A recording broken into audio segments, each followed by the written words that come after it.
There's a spring in the step of Power fans as they arrive here at AAMI Stadium. They come here off the back of consecutive wins in search of 3 wins in a row for the first time since 2010 when Matthew Primus took over. It's a big game for the fans and players alike because one of the marquee clubs is in town. The Blues enjoy playing in Adelaide and they'll be hoping to iron a few kinks out and keep in touch with the top 4. It's Port Adelaide hosting Carlton at AAMI Stadium on Saturday Night Football.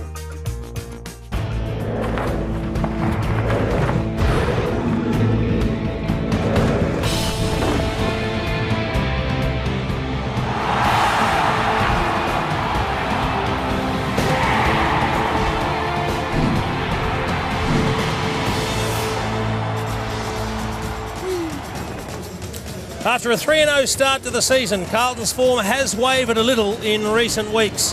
Now with a 6-3 record, they sit in 6th spot, and after a slow start last week, they eventually demolished cellar dweller Melbourne by 10 goals. Good evening and welcome to AAMI Stadium. It's round 10 action. Port Adelaide playing host to the Carlton Football Club. A couple of former premiership stars with me, David King and Alistair Lynch, on what is a cool night in Adelaide. Let's be brutally honest. It's freezing. I can't feel my toes, my feet, or my hands, or my lips. It is cold, but you think they're good playing conditions, Lynchy? Well, I think once you're out there on the ground, it's there's not a lot of breeze out there. It is a bit fresh, but I'm sure once the guys get warmed up, it'll be a cracking night for footy. And I think we're keen to see the Blues, Kingy, because we're not quite sure whether they're going to put their hands up with the big boys yet. Yeah, I don't think they're sure whether they're a top 4 side at this stage. They're certainly not playing like one at the moment. Their last 2 or 3 weeks has been pretty ordinary. We need to see them tonight play a good defensive brand of football and really dispatch a side that are nowhere near their level at the moment. Port Adelaide haven't been too bad either, Lynchy, I think, thus far, with 3 wins already to their record. The last 2 weeks have been quite impressive. They've obviously had the come-from-behind victory over North Melbourne. Then they were really good, especially in the third quarter against the Suns last week, so had a convincing win by 50 points. So looking forward to seeing their midfield operate against a class midfield of Carlton. Yeah, I think they might have surprised a few judges with 3 wins under their belt already. It was a good win over the Suns up north last week.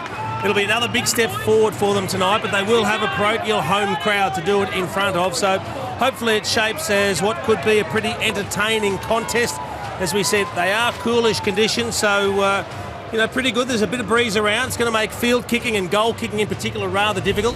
Absolutely. I think, as we said, their midfield looks all right. I mean, Ebert's been a very good addition to the midfield. Yep. Broadbent's kicking goals as well from the midfield. We know there's potency up forward. They don't get the ball into the forward 50 a lot, but Westhoff can convert opportunities. Schultz has been in good touch, and now that Ebert's back into the forward line, there's some real potency up forward. Moore was a late inclusion for McCarthy, and a late change for the Blues as well, Kingy. Big change. Out Matthew Cruiser and in Matthew Watson for his first game of 2012, which is great to see. But Cruiser being out, I think, changed that whole midfield mix, no doubt. Hampson and Warnock now assume the ruck duties, which is not a real issue for those guys, but they just need to see Matty Cruiser get another couple of weeks of football under his belt. So he's a big omission. It may cause problems for them going forward. Here's the keys for me for the day. Blues skiing. They've been downhill skiers the last couple of weeks, Chase. They're top 4 ranked attack. We know that they're a great offensive side, but they've forced the 3rd fewest turnovers in the past month. We need to see that improve tonight. Spread for success. I think their midfield, this is the key. They can outgun and run any side in the competition when they're on. They need to get their centre clearance work going. It's dropped right away the last 4 weeks. And the Bryce Gibbs project.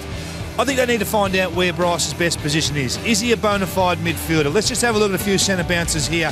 I don't think he hunts the ball like a genuine midfielder. He finds a way to trail out of the centre bounce situations on every occasion. By design or by nature? Well, I just think that's the way that he plays. He plays like a half-back flanker, just allows the contest to be in front of him all the time and stays defensive side at all times. So he just does it instinctively and as a mannerism, I think. I don't know whether it's a plan of Carlton's. I wouldn't have thought so.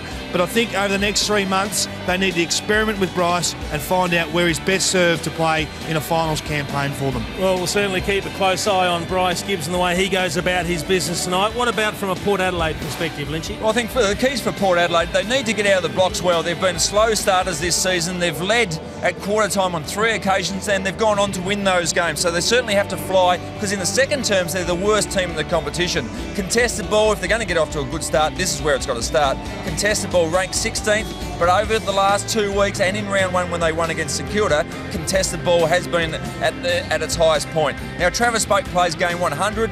this week. He's integral to the result tonight, but he's also integral to the team moving forward. They need his signature, and obviously there's going to be a big decision made over the next few weeks. So Travis Boak for a big one for mine. Yep, not far off the first bounce here. It is his 100th game. He is very much a wanted man, but where will he be in season 2012? Matty Primus and Port Adelaide want an answer, and it seems that the bye week might be decision time. But the ball spills to Brett Ebert. Beautiful handball over the top. It comes to Boak from McCarthy. Boak to put Port Adelaide back in front. I don't feel any pressure or anything that I have to sign, and I'll sign because I enjoy the club and enjoy being around the players, and not because I feel under pressure or anything. Travis Boak, he's been outstanding this afternoon. That's his third goal.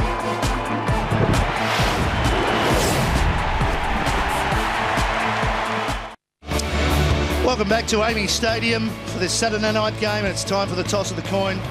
Chris Judd and Dominic Cassisi. Chris Judd has won the toss, and the Blues in their away strip, their clash jumper will kick to the left of screen. Let's head back towards David King and find out what's going on from his perspective. Thanks, Matty. It's an absolutely perfect night for football here at AAMI Stadium. Not a breeze to speak of. It is a chilly night, but a perfect night. I think the biggest challenge tonight for Port Adelaide is to stifle the impact of Chris Yarran across halfback. He's their dynamo who creates so much offensive thrusts from half-back, and Port have been pretty poor at stopping the opposition right throughout this season, ranked 16th in terms of stopping that counter-attack going inside 50 at the other end. If he's allowed to run and gun tonight, I think that he can set up the Carlton midfield to go forward and score quite easily. He's missed a couple of weeks with a toe issue, but he's a welcome inclusion back into this Carlton side. The substitutes tonight, Andrew Moore for Port Adelaide and Andrew Collins is the substitute for the Carlton Blues. Thanks, David. And if you have just joined us late, Matthew Kreuzer not playing for Carlton. So it'll be interesting to see how they set up inside their forward 50 with Bauer going down there and also with Walker as options outside of Hampson. Yeah, and plenty of smalls as well. I mean, they can play a small and mid-sized forward line, the Blues, with Garlett and Betts in particular. Walker, we see Brock McLean starting in the forward six there. He'll probably come up and play as a high half forward, but they've got enough options to mix around. Looking forward to seeing who Corns goes with. I mean, he's been racking up a bit of the ball. He did a very good job last week on Gary Ablett. Ablett still had 20-odd possessions, but... I think Corns had more, didn't he? Yeah, he had more, and Ablett's possessions weren't effective. Yep. I mean, they weren't as effective as Gary Ablett can be. He still certainly had an impact on the game, but Corns was very good. Obviously, another option is Cassisi as a run-with roll through the midfield, so it'll be really interesting to see how they go. He's gone straight to Cade Simpson. So Simpson, yeah, that's an interesting matchup for Corns then. Pearce has had a bit of the ball as well through the midfield. So they've got some players in touch, Port Adelaide midfield. And Simpson's trying to go to Pearce now to make it a 2-on-1. A bit of noise from this Port Adelaide crowd. They're sensing that they might have turned the corner with a couple of wins in a row, and they're looking for something big tonight. Aaron Joseph has gone to Travis Boak. Looks like Hartlett will go head-to-head with Chris Judd, at least to start with. Classy young player in Hartlett up against one of the greats of the game. Round 10 underway. Port Adelaide against Carlton. Warnock up against Renouf. First clash. Here's Ebert. Went past Broadbent. It was a bit of an error. Pfeiffer back in with a tackle. Betts at the bottom.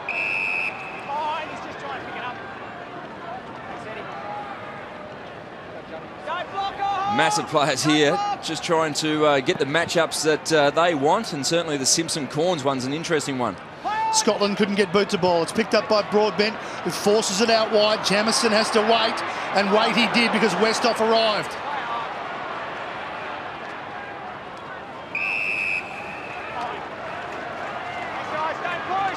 Still massive players that just pushed, certainly... everybody's out. There's no one in forward 50s. Everyone's up around the ball, and just a massive players.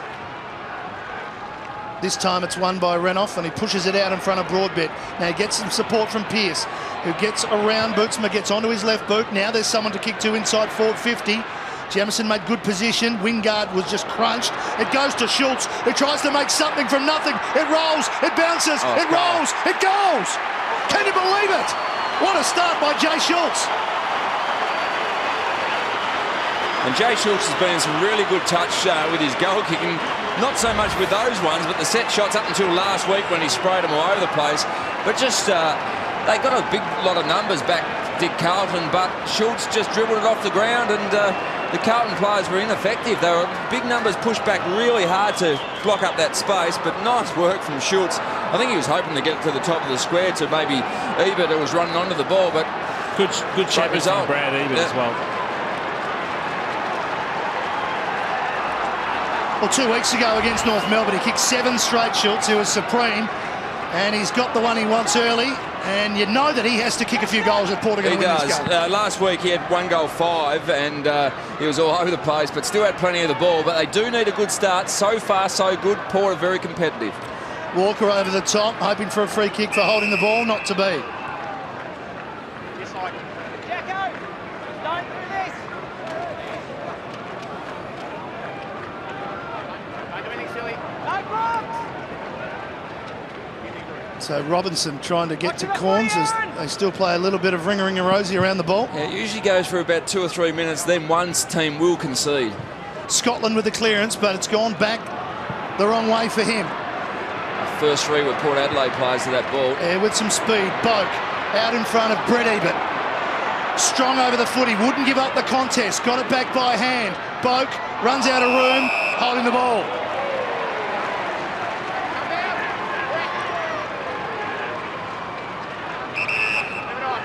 Garlett won the free kick and stays down the line with a percentage kick. And a big stretch and a good mark for Hampson. They can move it quickly. Decides to. 1-on-1 inside forward 50. Walker makes good position. Recovered quickly. Robinson, lightning hands out to McLean. Blink and you missed it. McLean recovers. On the left boot, the answer and goal to the Blues. Well, we're going to need to have a look at the Mitch Robinson handball, Jace. I mean, that was lightning hands. I mean, he had come off a very good game last week. Here's the marking contest, and Port Adelaide will be disappointed with that one, as we see Matty Primers. You just hate to see a ruckman take an easy contested mark. There's the hands from Mitch Robinson. Caught on it the one left hand and hit it with the other. That is spectacular. That's beautiful, isn't it? I reckon Troy Chaplin would be disappointed with his effort on Brock McLean, though. He just got pushed off. He didn't tackle him. He didn't stay in the contest. A great snap from McLean after a great match against his old side, Melbourne, last week.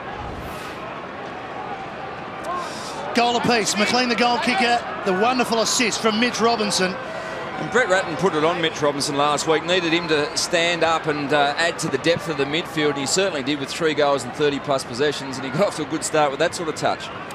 Good start to this match as Cassisi tries to force the power forward, but there's a lot of Blues there, and Walker slips it to Ellard, who turned to Robinson, who straightens up and kicks Carlton forward. Hampson, good work by Carlisle to just allow a bit of room for Chaplin, who made a mess of it, but had plenty of time thanks to Carlisle.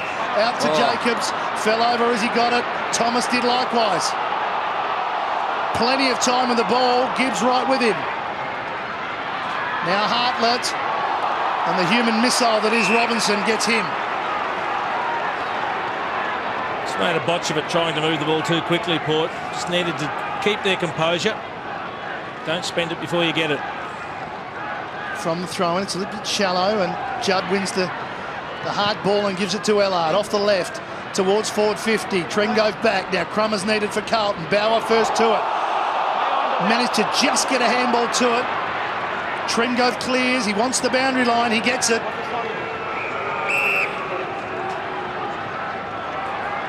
And we touched pre-game about contested possessions, and Port Adelaide got off to a good start with that, leading 10-6. So it's something they really have to focus on to get that up so they have a chance to win. There's Pearce trying to do that, trying to get first to it. Get some help. Stewart. Quick hands, Broadbent. Too quick, in fact.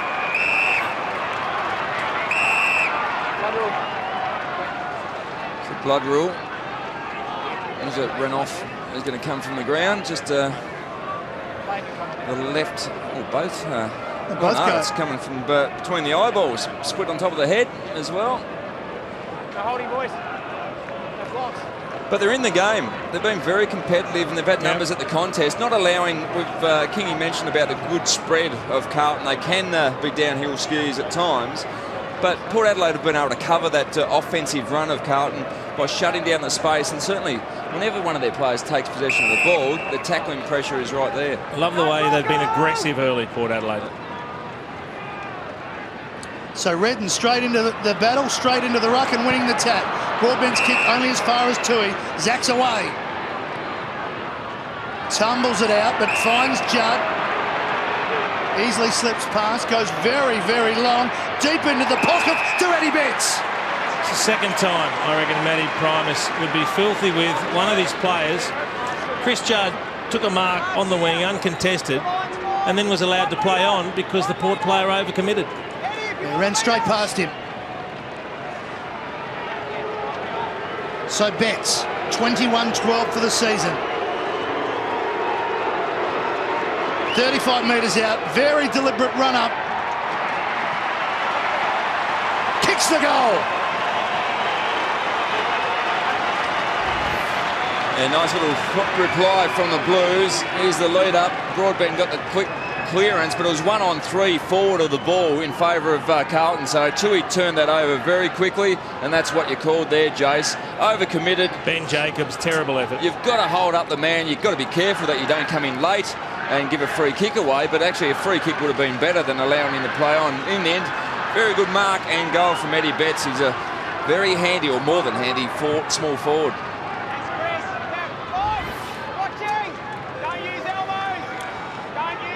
Great goal there from Eddie Betts, his first for the evening, but the ball use at the moment is the difference between these two sides. We see the effective disposal there. Port Adelaide going at 53%, Carlton almost perfect at 93%.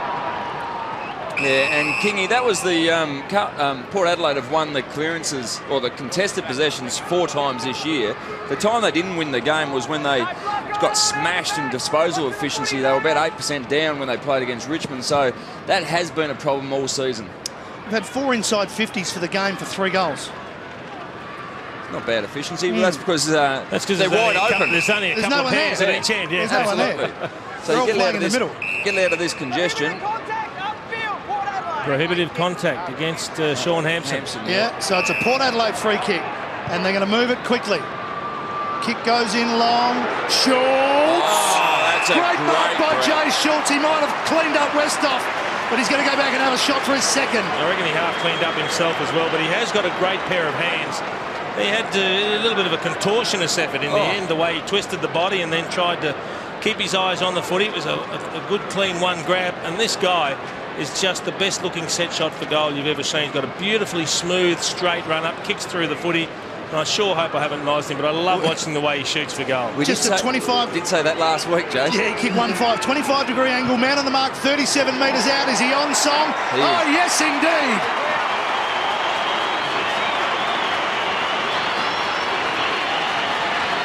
Well, that was a free kick that's just given the possession to Port Adelaide. Now, this ball dropped very short, and I think it was supposed to go about 5 metres further on, but that's a great grab. He was off balance, jumped on his teammate in Westhoff. Landed straight on Westhoff and crushed him into the ground. Ribs. And that's fantastic hands. As you said, he's got great hands, great kicking technique, and he looks like he's back on, kicking a nice goal into the breeze, and great reply, 12 apiece. 2 times inside forward 50. 2 goals to Jay Schultz for Port Adelaide. Scores level. Terrific opening here at AAMI Stadium.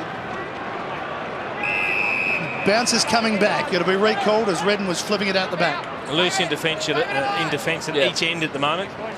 Bootsma loose for the Blues, or Bryce Gibbs. I guess Bootsma's opponent trying to go to Bryce Gibbs. Trengove at the other end, yeah. Redden wins the knock, but it's sharked by Robinson. They're going backwards here, Carlton. McLean's under the pump. Wingard grabs him. Also there, Brad Ebert. Holding the ball. Well, they're on here. It amazes me, that decision. I mean, what constitutes making an effort when you're tackled by 3 or 4 blokes? 60-degree lob wedge there from Wingard. Just popped it up. Broadbent sharked it, though, off the outside of the boot, hoping for something there just to behind.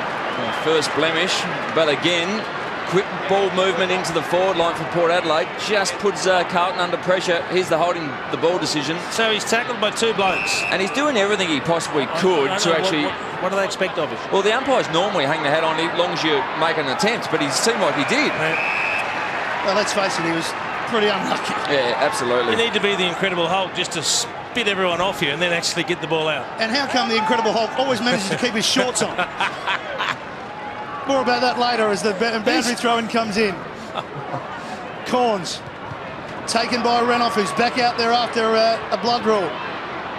Bounces for Gibbs. By hand, Ellard. Low ball, just along the ground. It may stay in here for Carlton. It does. And away they go. Robertson involved again. Garlett. Wider. Curnow to the square. Bauer the target, and that's hit out of bounds on the floor. That's hit the post. Wasn't a great kick from Curnow. Had to bring it back in the corridor. He had some numbers there. Would have been a contested footy, but you don't want to be kicking it there. Looked like it might have been touched before he hit the did he point get a hand post. on it? Port moving quickly though. Nobody to kick to, so it's a leg race. Yeah, not a good kick though, because it was once again out of the first 4 players back to that ball, 3 were Carlton players.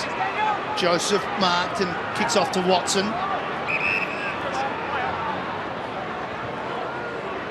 And he, through good vision, spots Ellard with a little bit of room and he can play on. Again, it's Curnow wide. Judd goes past. Scotland got set up, but he's equal missed to him it. Again. Chapman committed to it. Went past Scotland. Scotland decides to kick to the square. Numbers for Port this time. Ebert, clearing kick to Chapman. He'll be breathing a sigh of relief. That's the 3rd time they've overcommitted the Port players. They've got to stay on the defensive side of the contest. Strong hands. Thomas got up quickly to get it moving. Schultz the target. Spoil from Jamison, a good one. And that was a good result for, I think, Port Adelaide in the end, because Carlton again had many numbers around that ball and could have transitioned it back into a forward 50 for them. But at least Port Adelaide get the chance to set up now. 1 point ball game. From the throw in. First to it again. Carlton. Scotland around the corner. Bauer waits, gets it. Got rid of Carlisle easily. Then chips down the line, hoping for Chris Yarran. Missed the target again.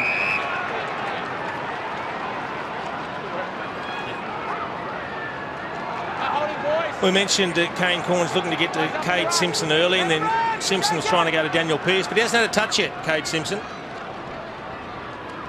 Ebert was down low. The knock was a good one from Renoff, but pinched by Eddie Betts.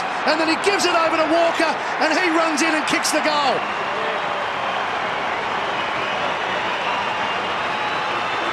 Fooled them all, Eddie Betts. Just too good. A big lumbering ruckman, Brent Renoff, trying to collect the loose ball, and have a look at the steal from Eddie Betts. A little fumble, see it. Then he was about to pull the trigger. He says, no, I'll come back inside, and he sets it up nicely for Andrew Walker. If you look here, Renoff wasn't expecting this. It's just been handballed straight to him from Ebert. He didn't want it, actually, but then fleet of foot, Eddie Betts through the dummied a few people on the ground. Nice finish. 3 straight to Carlton. Walker gets the goal, and acknowledgement there for Eddie Betts, who set it up wonderfully. So back to the middle. Here's Ebert again. This time he finds his target in boat. Quick hands by Port. Ends up with Hartlett. Here's Simpson, maybe for his first touch. That's a big shove. That's fairly clear. A decent shove from Daniel Pearce. Yep. He thinks he pushed him in the side. Didn't need to. He had the speed. He was going to go straight past him. And they're out here on the far side if the ball can get there. Here they come, Carlton. Tui. Looks up. Some hard running coming from Armfield. Armfield now. Again, back to Tui. Within range to the 50-metre line. Tumbles end on end, touched on the line. Nice run off halfback for Carlton, and Tui just prepared to run hard and link up, and he uses the ball very well for a guy that hasn't played a lot of AFL footy. 1 straight kick the difference, as Schultz is a long way from home. He's kicked both of Port Adelaide's goals. This is the problem here, Matty. At the half-back line of Carlton, they've repelled the last 5 opportunities across half-back and turned them into inside 50s. This next kick here by the Port counter-attack has to hit a target. Well, they've got to go wide here. Oh, boy. Well, hasn't hit a target at all, David. He's kicked it straight to Chris Judd. Surely you don't kick it to Chris Judd, who turns it back to Yarran, outside 50, man on his own, inside 50, and that's Garland. Jackson Trengo trying to force the issue with a kick out of defence. Yeah, and staying in the corridor when he'd had 2 spare players on the far wing. He had to go to them. Wasn't going to be a direct access to goal, but the turnover in that position just goes straight back over your head like has happened here. We're right behind Garland. We'll kick from 45 metres out, and we'll spray it to the outer side. In fact, hasn't made the distance I cannot understand how you can't make the distance. No, that wasn't a good kick. He hasn't flushed that one. And I think all the indications are that that is actually going with the breeze down that way. Not a strong breeze, but we've seen how the ball sits up in the other end. So, yeah, a strange old kick. But again, off half back, this is the real issue for Port Adelaide at the moment. Port with a chance now. To the outer side. So they are working very hard up and back, the Blues press. I reckon that's the real noticeable thing. Everywhere you look at, Carlton have got more numbers at the moment. Broadbent, who's been very busy early, kicks inside 50. Redden was the target, falls to Thomas, wants to give it off, high tackle. Yeah, it was the umpire further afield that saw it. Yep. And a good decision. He does get low, doesn't he, Thomas, when he feels bodies coming. I mean, there's been a lot of talk about this. See there? It's just that's a clear high tackle against Kerno. So Matt Thomas to take the shot. 2 goals 4 for the season. Would love to make it 3 goals 4 right here and tie the scores up. Distance shouldn't be a problem. 40 metres out. Thomas. He likes it. He turns around and celebrates. Scores level. Again, their forward 50 efficiency. Once they get the ball in there, it's actually they're very effective. Only been in 4 times for 3 goals 1. But the problem is it's actually half back to half forward is the real issue. Almost a mark from the big man there. But Thomas, good position for a crumbing forward and got the free kick. But more importantly, he finished off his good work with a nice little kick. Right, the left swinger into the breeze and good conversion.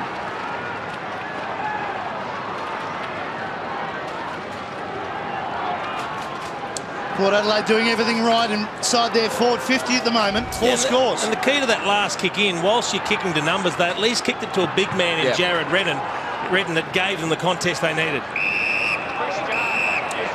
Free kick Carlton. It's going to Judd.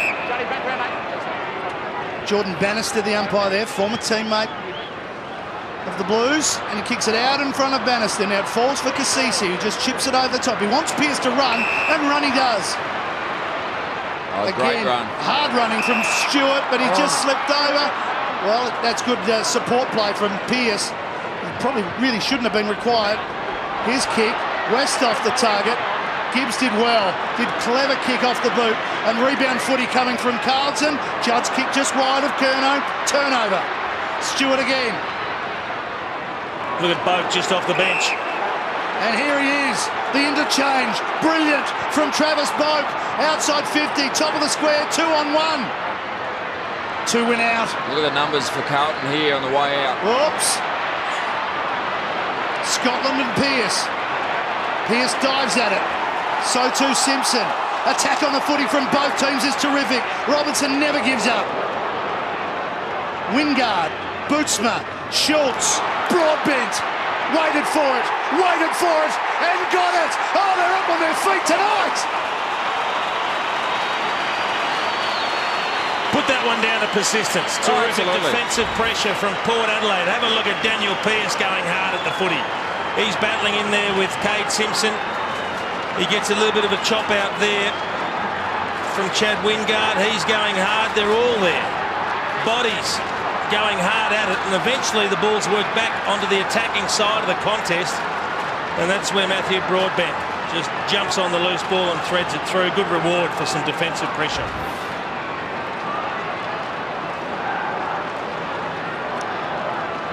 Matthew Broadbent's had 8 disposals in this first term already, 1 goal, 1 and 2 inside 50s in there. 3 wins this year. He's been their leading clearance player, their leading inside 50 player, and second in contested possession. He's their barometer, boys. Yeah, he is really up and about tonight.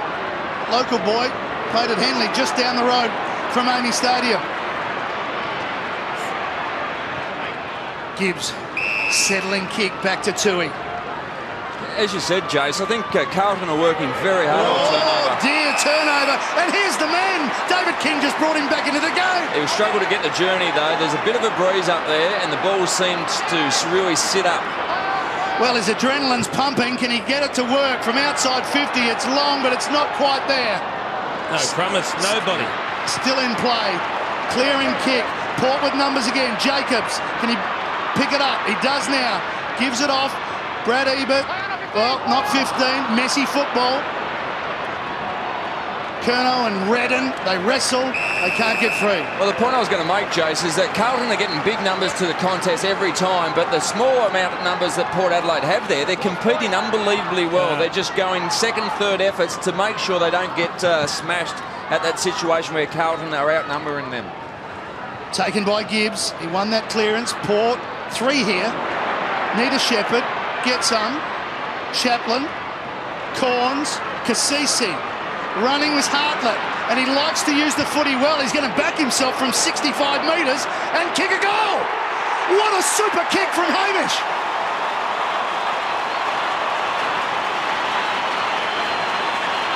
That's a serious kick, isn't it? Yeah, it's a massive kick. Nice bit of work from Westhoff on the line, but that is a long way. That's longer than anyone's kicked so far today. But again, their spread's pretty good.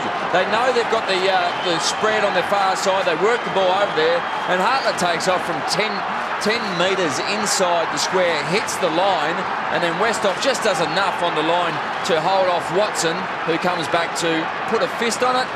In the end, just misses. So great goal from the young star in Hartlett. Just his second goal for the season, Hamish Hartlett, but what a kick. From inside the square. Yeah. 3 goals in a row to Port Adelaide, turning a 6-point deficit into a 12-point lead in a very entertaining first quarter. Chaplin under pressure. Stewart under pressure. Betts. And also Garlett over the top. I think what Port also have done is they've brought the crowd into the game early. They've really got the crowd on their side, up and about. There's atmosphere. There's genuine excitement around.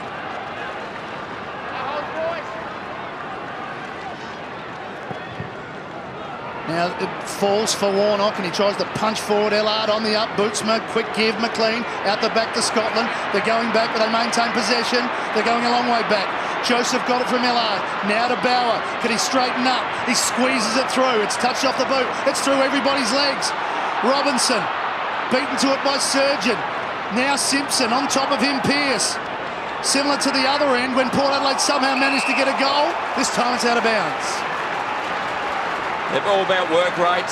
Port Adelaide just holding their ascendancy with a contested ball, 25-23, and inside 50s 10 apiece. Redden made position well. Tapped it down to Hartlett. Clearing kick. High ball, Schultz. Westhoff, front and square. He was well positioned, but the kick didn't go anywhere. Here's Wingard. Look at him go, Wingard. He didn't go fast enough. Jamison gets him holding the ball. He's trying to outrun a bloke that he wasn't getting away from. He just refused to accept that he was going to get tackled. But at least he was taking the game on. Yeah. Here go Carlton, though. Armfield hooks it back. Dangerous spot, but it's all Port Adelaide. No communication.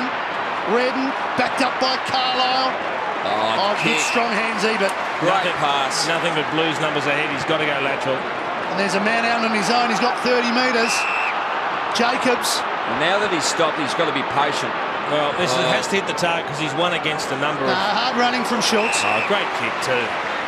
They've settled here, Port Adelaide. They look more composed at this stage, forward of centre than what Carlton do. Well, I think they look like scoring every time they go forward. Jacobs, high ball. Westhoff's in position. Gibbs to spoil. And a good give from Joseph. Back to Gibbs. Bauer, Scotland. From the half-back line, the Blues on the break. Judd breaking lines. Big numbers back for Port. Forced to go wide. Judge running hard forward. Betts slides in. He's got it. Now, where's he going to go? He'll probably go out just outside of 50 again because Port Adelaide have got the numbers back there. He's told to play on. He's on the left boot. It's a mongrel kick. It just almost went through. Trengove got back. And that's a poor kick from Trengove again. Straight back to Carlton. Straight back to McLean. I suggest they need to be a little bit more patient here and just chip the ball around. No, they're going long again. Into the pockets, and again Hampson. That's a good call. Hampson just got off his man, and good reach there to take the mark. It'll be a tough kick for the big man there. It's been accurate this season. 13 goals, 2. Tipping he hasn't had 15 shots from out there. this side of the ground. but he has been in good touch. So Hampson to bring the margin back to a goal. It'll take a very accurate kick, and it's not going to be. Has he scored? No, he hasn't. David, there's a problem with Port Adelaide's bench. Yeah, there is. Paul Stewart's come from the ground, boys. I think it's a right shoulder problem. He's just flexing that now to a shoulder or an AC joint at this stage.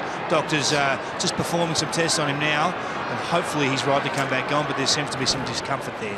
Yeah, we just saw that tackle that caused that problem got on that right shoulder. A couple of bodies falling on him, all the weight going through the joint. Yep. Now, what? 3 minutes here, gentlemen. 3 minutes for Port Adelaide.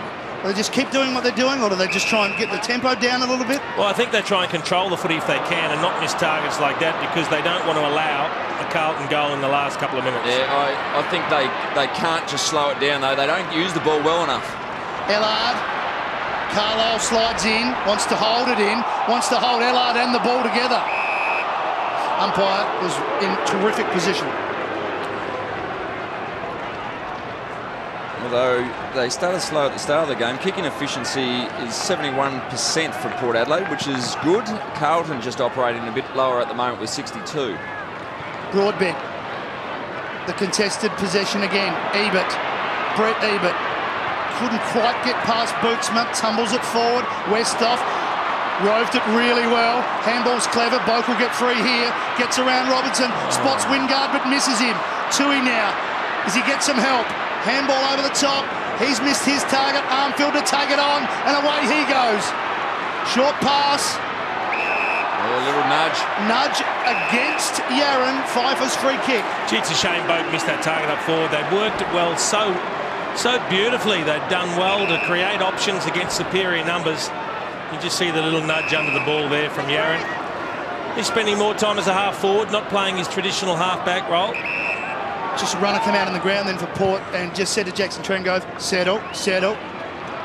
And that kick doesn't carry, and Hartlett floats in to take the mark. Well, they've got to read that much better as the game goes on, because we're seeing almost all balls going long into the forward line, just really sitting up and dropping about 5 metres short. And they've slowed the tempo down a little. This is Corns. Yeah, well, if you're going to go long, stay close to the boundary line, I would have thought. Simpson with 2 disposals. Westhoff. Had a fair piece of it. Still in play. Curnow. Interesting kick. Yes. That was a barrel. An interesting attempt at a mark from Pfeiffer. Will it be costly with just over a minute to go?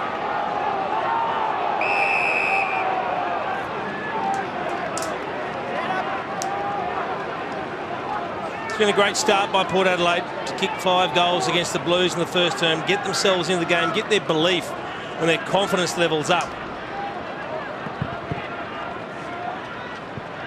Punch forward. First back Tui, wants the boundary line. Pearce knew it was going there.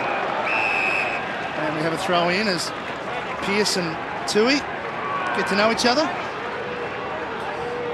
As we said pre-game, every quarter they've led this year. In the 3 times they've led, they've gone on to win the game, so certainly a good start. But that's been reinforced by contested possession. They're up at this stage. They need to maintain that. Tap forward by Renoff, picked up by Curnow and driven forward. Now that's a spoil and a mark to Surgeon, and he's dumped to the ground. And 50 metres. Well, they've got 43 seconds to set up for one really good shot at goal here. That's a bad blue. Oh, you just, maybe you give Walker the benefit of the doubt that he didn't think it was a mark. Difficult for him from behind to know who touched that ball first, and he's shaking the head. It is a tough one. But this would be a bonus if he could go the journey from here. Surgeon. Carlton need to get someone on the goal line. Man in the mark, 47 metres, 21-degree angle. Right to the line, his kick was 47 metres. Good effort. Reinforces how good Hartlett's kick was. Was inside the centre square. Yeah. The Blues go short into the pocket to Bauer.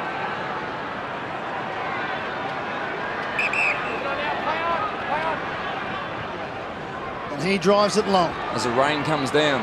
Schultz floats in. He is looking ominous, Jay Schultz, already with 2 goals, already with a couple of big grabs. Keeps it low, but Ebert arrived a little bit late. At the start of this game, Alastair Lynch talked about Port Adelaide. He talked about Port Adelaide getting out of the blocks. They've certainly done that in what has been a very entertaining first quarter. Lots of highlights. A great start by the home side. It's quarter time on Saturday night, and it's a 13-point margin.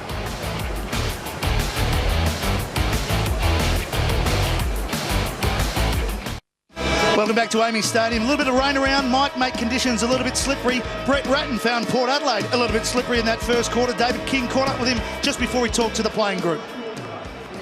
Brett, a fast start by Port Adelaide. Yeah, it was. I thought, they really attacked the goals and really put us under some enormous pressure early. But, we took our opportunities. Their midfield on top at this stage, do you feel? Yeah, probably. I thought maybe our ball use going forward was a little bit quick at times when we didn't have the numbers there. We just went too fast and really played into their hands. And you could say that we've given the ball back. 2 50-metre penalties, a turnover, a free kick behind the play. So we've really contributed to their inside 50s. Main message for the group now? Probably a bit more composure. Sometimes when you look up with numbers, we can hold the game up. We don't have to go as quick. If there's opportunities, let's go. But I thought we played a little bit too quick. Good luck, mate. Thanks, mate. He talked about composure, Jason. You could probably say that Matthew Primus would be giving the same message. Yeah, absolutely. Look, I think both teams created a number of opportunities in that first term. Love the way Port have gone about their business. There is a rawness about the way they do it, and we saw some errors come into the game. That's going to happen with a young team that's rebuilding. But the one thing he would have pressed home to his players was don't overcommit. 3 times, twice they got punished by goals, but 3 opportunities they gave to Carlton by overcommitting at a contest further afield and allowing the Carlton player to play on. And certainly the second term, as we touched on pre-game, the second term they're the worst in the competition. They have lost the second term 18 goals to 39 over the course of the season. They'll be kicking with a strong blanket of rain, I think the term is, Jace. A lot of similar numbers, the tackles, the clearances, the inside 50s, all very much similar. Port Adelaide winning the contested possession 35-28, which would please Matty Primus. Let's hope this shower just blows through, because it is a surprise. There wasn't a lot of clouds around when we first arrived at the stadium, but it is blowing to the left of screen, which Port Adelaide will be kicking in that direction. We mightn't hear a lot from Kingy in the second quarter. He's disappeared, hasn't he? He's just tucked away, I would have thought. Could turn to snow. Underway from the bounce. Pearce first at it, spilled out towards Hartlett, went past Walker. It'll be a slippery ball there. Boak ridden into the ground, might win a free kick. He does. Game number 100 for Travis Boak. Jackson Trengove also game number 50. Both best and fairest winner. Westhoff. Thomas flipped it out. Judd. And Corns was there, but Judd got it over the line. Well, they've done a very good job in the first term, Port Adelaide, looking after a number of Carlton players. Kate Simpson just for 2 possessions. Chris Yarran just 1 touch. Garlett just 3 touches and no goals. You'd have to be pleased from a Port Adelaide perspective. Absolutely. Seeing though some of their really good players, Broadbent with 10 and very effective 1 goal 1. Kane Corns with 8. Hard at the ball, plenty of players around it, as we can see, and we'll have another ball up. Matty, I think this will be the real big test for the sliding rule tonight. Wet conditions, players are going to slip in to try and obtain possession, and we'll see some clashes, no doubt. I think this will be the biggest challenge for the match review panel and the tribunal. Punch clear. Armfield waited. Stewart's back out there, so that's good news for him with that shoulder. And this quarter really yet to get going. Kingy, you spoke about Bryce Gibbs prior to the game and his habits around the stoppages and contests. How are you seeing him thus far? Well, he's played a fair bit down back at the moment, and I think he's a natural half-back flanker. He's playing quite well, but really the ball's been in his area too often for Carlton's liking. Look, at some stage they'll play him in the midfield, I've no doubt about that, but I just think he's a natural half-back flanker and seems to be going okay at this stage with the 6 disposals. A couple of tackles on top of that, Kingy, so involved, but this is another ball up here, and this one's just going to be thrown up. Can someone get clear? Broadbent punching forward. Ebert to run onto it. beaten to it by Garlett. And not a clean kick from him. But they are very conscious of how Gibbs can run off half-back and be that dangerous loose man defence. Corns has gone to him, and just to make him really accountable, he's trying to get off and make himself usable in the forward 50 as Corns, but at the same time, Gibbs is trying to find some space and do what he does really well. Rain just a little bit heavier at the moment. Ellard, crowd on the outer side chanting for a throw. Stop-start football towards the wing. Robinson went without it. There's a slide in from Carlisle. Got to be careful. Could be in trouble. Yep, he's in trouble. Away they go, the Blues. Walker gets under it a bit, but now it's inside 50. Betts was there, the punch from Chaplin. Tui arrives, out in front of Eddie. Eddie's got Garlett going past, and Garlett dribbles it through for a goal. Came from a long way back, Jeff Garlett, because he was up on the half-back flank at that stoppage only moments ago. He's run hard all the way down the field. It's one thing he does do. Once he gets goal side of an opponent, good luck catching him. There's the slide in now. He thought he was tackled high, the right arm perhaps over the shoulder from Bauer, but once you slide on that ball, the umpire's going to make it hard for you unless you can knock it out. And then they just keep forcing the ball forward. You can see Garlett, Cassisi travelling, just couldn't get him. Garlett finishes off. A couple of good bits of play involved from Betts with a quick give, and Mitch Robinson setting up the free kick. He knew that Carlisle had slid in. He just got on top of him, and the free kick came. Tell you what, Dom Cassisi chased Jeff Garlett for a long way, but once he got it two metres in front, he was never getting him. No, as Armfield puts it out in front of Robinson. Just goes to ground, back to Armfield. Ellard off a couple of steps. Into the pocket, Chaplin floats in. Well done. That's a good mark. Read the ball really well. Now the spread through the midfield could capitalise on this good run off half-back. Corns really only one option, and that's to go short to Schultz. Does he keep going down the line? He does. Westhoff's got to beat two. Bootsma the spoil. Good strong punch. Simpson down low. Broadbent, it was a good smother. It falls for Simpson. Off the end of his toe. Just a little fumble from Corns made it tough because the ball is very slippery. Cassisi can't get clear. He might be in trouble as well. He's in trouble. Holding the ball. He didn't even have it in the end. No, He didn't have it. He has not got it. The Carlton player had it. And they're away quickly. Yarran into the pocket he goes. Spoil from over the back. There's a free kick. And it's Port Adelaide's kick. It's Trengove to take it against Bauer.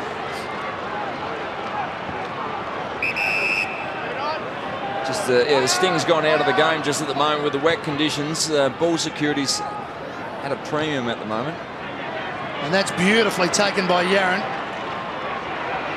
Wants some help, wants some runners. Joseph, Ebert arrives, but Joseph gets his kick. Interesting. It goes backwards to Armfield. Now who keeps his feet first?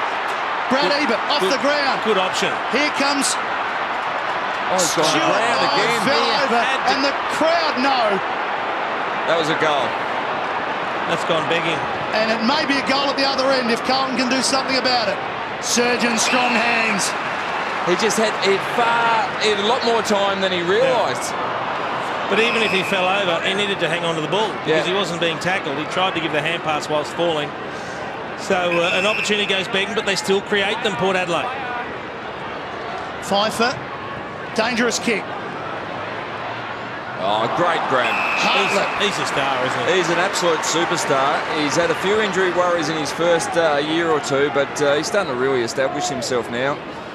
Very important player for Port Adelaide moving forward. I think when you put yourself on the front of the footy record saying, I'll lead the club out of this place, you need to take those marks, lads. Yeah, I don't know whether he put himself there, but yeah, fair point, Kingy. I don't know if he's got editorial role at the record, but he's there. Kick's going to drop short. Big stretch, but well worked out by Renouf to give it to Thomas. They've got some runners here, Port. Here's Boak. Can he keep it in? He can't. I think right now the game's going to be won by the smartest team here. The conditions are really wet as we see the Harlot mark. It's a great mark, one-hander, good ball control. We need to keep a goalkeeper at home. I think both sides need to keep a defender in behind. That ball getting over the top is going to skid on and be easy scores at both ends. Big Redden Handballing forward, cut off by Gibbs. In turn, cut off by Schultz. Trying to get through traffic was Boak. Got boot to ball. Pearce runs onto it. Tapped out by Ebert. Pearce to provide the shepherd. They work it out eventually. Pearce to Ebert. Schultz. The call from him. The kick to Westhoff. Oh, they've got numbers everywhere. They've got numbers, but they still haven't got the footy. That looked high. No free kick. Crowd not happy. Can Carlton clear it? Yeah, well done, Carlton. He dropped that too. Pfeiffer. Well, he's been paid the mark. There's a fair case for a hand in the back there. Kick out wide, interference. It'll be Port again. This time Trengove. Got to go back. I reckon Carlton supporters will only be disappointed with that last decision. That paid a mark. There was a definite hand on the back. Loading up was Chaplin. Beating everybody. No goalkeeper there, Kingy. Still in play. Watson didn't take it through. Broadbent gets it from Schultz. Hooks back, only as far as Jamison.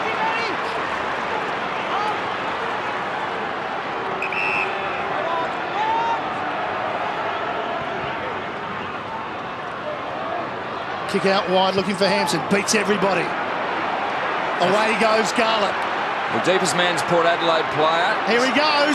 So he's going to have to carry it. He may carry it all the way, Lynchy. 3 bounces from 60. Heads for home. And a big fist on it by Trengove because it was going pretty straight. That was a fantastic chase from Alapati Carlisle. He was full steam, never going to catch him, but he continued to run full speed. It's going to take him a while to recover now. Nothing in this match at the moment. 7 points on the scoreboard, but Carlton a chance here. Thomas first to it from Port. Hand in there by Betts. Falls for Scotland. Kicks to the line. Waiting on the last line was Chaplin. And that's the goalkeeper that David King's talking about. And I think you also need crummers at the back of the pack. We saw Carlton come out of defence earlier when Garlett had that long run because no one stayed over the back of the pack. It's going to be slippery. It'll go through hands and quite often it'll come to the back of the pack.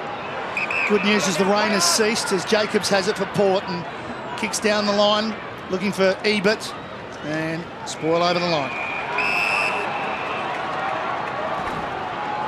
Let's have a look at Alapati Carlisle. He is flat stick. He's running 5 metres in ground, just enough to make Garlett have to make decisions at full speed. He did close there for a while, then blew up. Judd's clearing kick only as far as Trengove.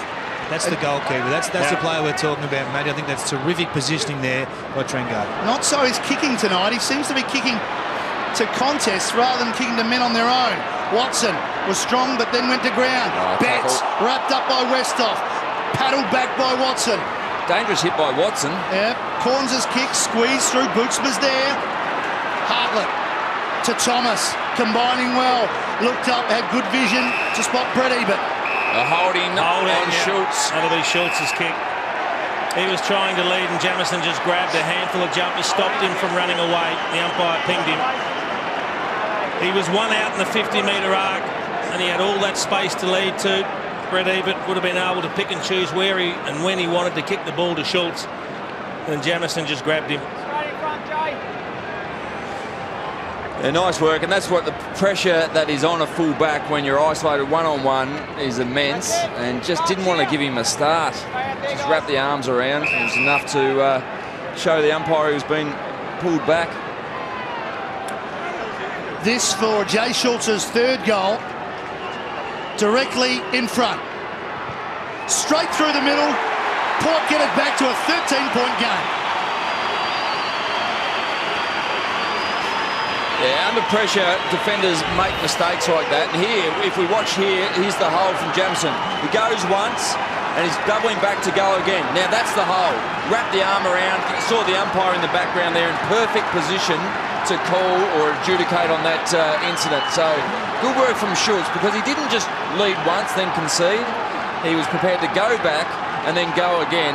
And as we know, if he gets a shot in front, he's going to kick him 90% of the time. As I mentioned earlier, kicked 7 goals here against North 2 weeks ago. He's on track for a similar sort of haul tonight. And a weekend so far that's been dominated by forwards kicking big bags of goals. Just got to love the way Port Adelaide continue to attack the footy, and it's going to be a big challenge for Carlton to get over the top of them. They've still got their nose in front, Port Adelaide, in contested footy. They're using the ball a little bit better in terms of their kicking efficiency. Carlton need to lift. The question is, can they? Will Port allow them to? Wingard won that footy well. Couldn't get boot to ball though. Look at Hartlett go through. Sliced through to Pfeiffer. Out wide looking for Boak. How will it sit? It sits now. Travis Boak directing traffic ahead of him. Into the pocket for Brett Ebert. Half volleys it. A very competitive start again from Port Adelaide. Here's Hartlett, the class of Hartlett, just to go through, have the composure not to panic, but just release the ball when there was an option clear. Couple of ruckmen here for Port. Renoff in front. Bootsma there for Carlton. Over the top to Ellard. Gets plenty of distance on the kick. And in the end, it's a beauty. Just in. Yep, Bauer. Chris Judd's having a spell forward. Chapman's got the job on him at the moment as he leads up now. Going back. Well, he made good position, Chapman, just didn't complete the mark. Well, that's untidy from Jacobs. It was clever because Chris Judd led up the ground, and when he wasn't going to be used, Troy Chapman just peeled straight back, made a 2-on-1, but probably should have taken the mark. Oh dear, from Jacobs. That's a chuck. That's an ordinary chuck too, but it is a throw. That's just a release. Boak. Broadbent again in close. Beautifully taken by Thomas to Wingard. Could have given it to Pearce. Decides to kick. Redden caught behind. Now has it to Westhoff. No, he won't get through back there. into trouble. There were 3 Carlton defenders. Somehow, though, it falls for Daniel Pearce. He gets on his trusty left boot and bangs it through. How about that? Well, this is a great start to the second term, in a term that they're very ordinary at traditionally, but the crowd's actually involved. This is like turn the clock back 10 years. Port Adelaide crowd are up and about and getting behind their players. Pearce is getting involved, which is important. Some great work there from Redden to hold on to the ball, but again, when outnumbered, Port Adelaide players are going in hard and using the ball well. Great finish. Wonderful celebration from Daniel Pearce. And we talk about Broadbent being a barometer for Port Adelaide. If Pearce is kicking goals and playing tricks and things like that, he gets the crowd involved, as you mentioned, Alistair. Yeah, absolutely. It's great to hear the crowd getting behind the players. No doubt the players will be aware of that, and they're away again. The free kick to Boak. Advantage. Westhoff. Into the pocket he goes as the rain starts to come again. Too far. Out of bounds. You know, just some of the little things that Port Adelaide players are doing that don't get the recognition. Matt Thomas, before the build-up of that last goal, he was playing in front, the quick kick, he picks up the half volley cleanly, shoots out a slick hand pass in slippery conditions. They're critical to actually creating the opportunity to score the goal. Out the back it falls for Tui for Carlton. To Judd. Got free, Gibbs. Tui kept going. Oh, great smother. And guess who? Yeah, again, Hartlett and Port Adelaide jumpers. They're putting pressure on the ball carriers. So it is good smother. Hartlett got away from his opponent and great smother on Tui. Eyes on the footy when he's smothered. That's the key. He's doing everything by the textbook at the moment, isn't he, Hartlett? And the rain's driving down again. Boak. Underneath it all. He's gone. No, ball's out the back. He was about to be gone until it released. Look, this rain is going to make it more of a slog. So important to get in front and stay in front early. You can see it up against the lights. It's just a misty rain, but it's constant. Getting a little bit heavier at times, so certainly really greasy conditions.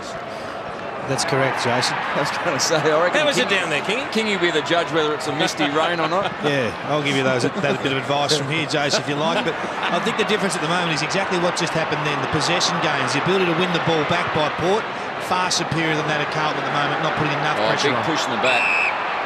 Mark to Watson, though. And he shorts it to Scotland. Well, the question for Carlton is where is the lift going to come from? They're not generating any run and carry through the midfield. It's interesting the role of Cade Simpson. I mean, he's playing on Daniel Pearce now. Pearce has only had 5 possessions but kicked a goal. Simpson's only had 3 possessions himself. It's virtually, well, it's almost a 0-draw, but Pearce has just made a minor contribution. So you wonder how long Carlton will persist with that as well. With how dominant Simpson can be, I think Port Adelaide coach's box would see that as a real good win at the moment. No doubt. From the throw-in, plenty of players around the ball. Robinson feeds it forward. Two Port players collide, but it's a good sign because all they wanted was the footy. Stewart measures it. Tough one to hit in these conditions. There's Simpson. Kept it in. Clever handball at ground level down to Joseph. Pressure Look again. at the tackle from Brady, but right onto Scotland. Thomas threw a man out as well. That was Joseph. Oh, brilliant. Brady, but won it again. Now Schultz will go off the ground here. No, he didn't. He went past it. Second effort. But he's Watson. got numbers supporting him. Thomas with the don't argue. And then a lovely sidestep to Boak. Quick give. Corns looks up, spots a man. Pfeiffer can go wider, but goes into the middle and sliding in is Ebert. Well worked, Port Adelaide. A couple of minutes on the half-forward flank there. That contest was about numbers, and it was about keeping the ball going in your direction. Even though Jay Schultz overran the ball, they had numbers backing him up, and they didn't allow Carlton to start bringing the ball back in their direction. And all the momentum kept forcing the ball closer and closer to Port Adelaide's goal. Well, this is a big kick because of what you just said. They really worked hard. Yeah. They need the reward for the goal here. Absolutely. They lead by 19. They'll be pumped if Ebert can drill it. We can. And drill it he can.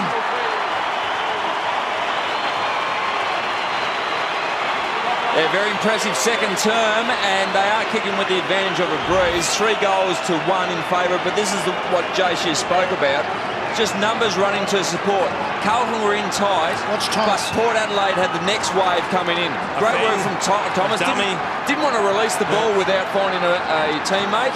And Corns, great vision to go back into the corridor, and nice finish here. That's what you want as a forward. Ebert, very good kick for goal. Carlton got the first goal of this quarter, but since then, Port Adelaide have kicked 3. Ebert with that one. 25 points now the margin. The Blues being seriously challenged here as Port win another clearance. Smashing them in the clearances. Corns to Westhoff, running hard Broadbent. It's out in front of him. Too far out to kick a goal. Moves it quickly. It's smothered. It's out. Matty, I think we find out where the Carlton players see their season going in 2012. They've kicked 6 of the last 7 goals, Port Adelaide, and this game is fast sliding out of their control. And we just need to see a rally. We need to see a fight. We need to see if this game and this season means anything to them. If they're going to be top 4, they need to find a way through this battle. Clean again. What about the give from Travis Boak? But Corns tried to do too much with it. Yeah, that's an opportunity. He just tried to finesse the little banana. The pick up and give there was brilliant from Boak. But again, numbers go into the contest, and Corns was the one on the end of it this time, but there are plenty of numbers around the ball. They're outworking Carlton at the moment. 11 scoring shots to 5 now, and that's a beautiful kick in. Where's the run? Where is the run? Simpson, wider to Bauer. Armfield's running.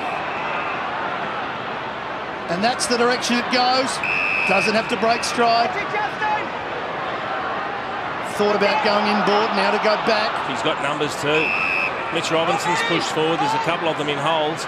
Yeah, no one knows who's on Mitch Robinson. He's still wandering around by himself. There he is. 70 metres from goal. Plays on. Steadies to the top of the square. Chaplin in good position. It was Renoff. Falls though for McLean. Didn't want to kick it. Back to Curnow. Curnow on the left boot. Hooks it round. It's still alive here for Carlton. Big Warnock between his legs. Chaplin. Surgeon will fumble it over. They've done well there. Yeah. They've done very well. And still, Port Adelaide players look nervous about running this ball over the line, but never had any intention other than rushing it behind. So. No, they're just starting to get a handle there. You're allowed to do that, and they're white. Look at this. Westhoff in space. And Robinson is out of gas. Nothing left. Can't chase. Westhoff knows it. Measures the pass. Schultz the target. Beats everybody. A fumble. Thomas arrives. So too Ebert. Up in the air it goes. Play on the call. Ebert a second go. Hartlett. Left. Right. Bang. Oh, dumped. Dumped. Wingard. Taken by Garlett. Terrific football. Even that there, Carlton had about 7 on 4, and they were able to hold the ball in Port Adelaide. Even though they didn't get the goal or get the ball where they wanted it, they didn't concede and let the ball come out of defence. Torpedo from McLean. The clearing kick is wide. Surgeon paddling it forward. Betts right with him. It falls for Judd. He's crunched. Judd. And it's just commitment from both teams at the ball on the ground. You see Chris Judd trying to organise things around the stoppage. He knows they're under siege. He knows they need a goal before half-time. 4 minutes to go. They need one, but they've got to stop Port Adelaide first. Bootsma, Ebert couldn't take it. Schultz looked up, saw that Boak was back there. Just a half a metre away. Then kicks long. Brett Ebert stands and waits. Gibbs missed it. Stewart didn't. Stewart kicks the goal.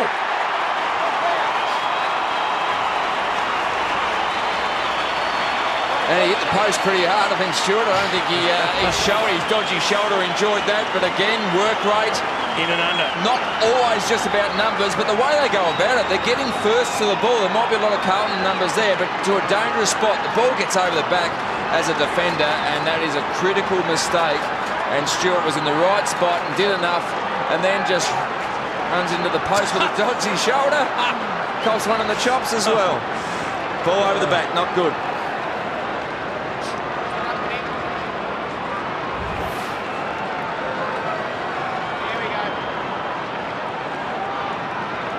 Paul Stewart running into the post. Might get shown maybe next week, Jason, somewhere. I think so. He was unlucky because he went to parry it with his hands and his hands slipped straight off it and he face planted on it.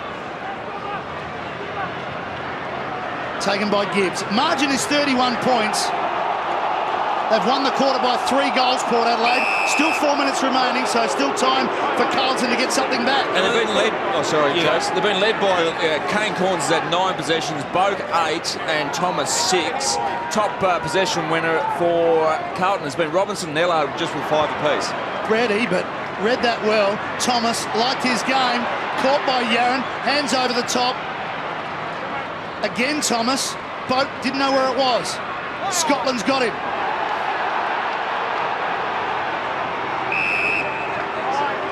I love the fact, and I think the crowd here appreciates it, that the Port Adelaide players are doing a lot of things right.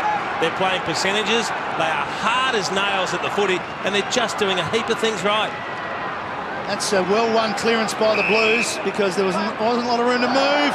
Eddie had Arnfield going past, but he just made a meal of it. Yeah, he tried to get the ball on quickly, but even if Arnfield took possession, they were going to kick to Port Adelaide players, and he wouldn't have been able to stop, so he would have had to have kicked it, which could have transitioned for an inside 50 for Port Adelaide, so just not picking up the tempo of the game at the moment, Carlton. Judd. But Brad Ebert, again, got a hand in there. Hartlett wants Wingard. Brad Ebert, it's just in the right spot. He's just pushing there and pushing there. There are not a lot of possessions. He's a good player and he's got a good hard body. Good athlete too, he can run and he'll keep working hard. He's not letting any clear possessions for Carlton go. Warnock wins that knock. As usual, a ton of players around the ball and we'll have another ball up. And you're spot on. No easy possessions for Carlton. And we know they can score when they run optimistically out of the stoppages, but even when they do that, Port Adelaide players are there to block them so they don't have easy clearances. They win the clearance though, Carlton. Port go back, Pfeiffer, courage, and they spread quickly. Corns has been terrific. He's got it again. He goes deeper. The second man in line was Schultz. Jamison, the good spoil. Gibbs first to it. Stewart right with him. Gibbs punches it over the line. Schultz appeals, not out. Well, it's 10 for the quarter for Corns, 18 now, and he leads the game for possessions. Broadbent on 15. Dennis Armfield's gone on to Daniel Pearce. It looks like Cade Simpson's been released. He's playing at half forward now for the Blues. From the throw in again, it's very hard to get free.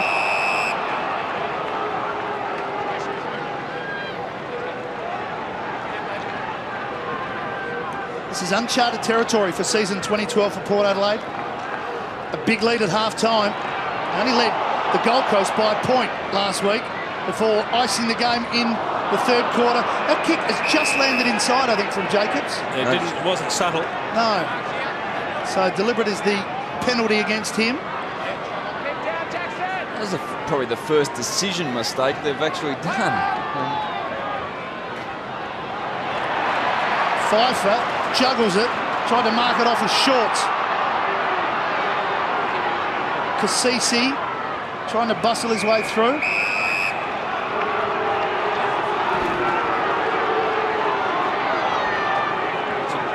Gee, it's a good effort. Nearly marked it. Yeah. He had 5 goes at it. Warnock gets in front of Redden. Taps it down. First to it, Scotland by hand, gave it up. Pfeiffer. Schultz has got to beat 2. Jamison. Just a little untidy. It's slippery. The rain still coming down. Throw in there, and it just hasn't worked for Carlton, the loose man defence. I mean, certainly at the other end of the ground, Port Adelaide have been far more effective when taking possession across half back and moving it forward. That'll be a Warnock free kick. Pearce. Off the ball. It's just not going right for Carlton at the moment. We'll have a replay of that one just to see where Pearce was held. And this with 90 seconds to go in the term would be a big nail.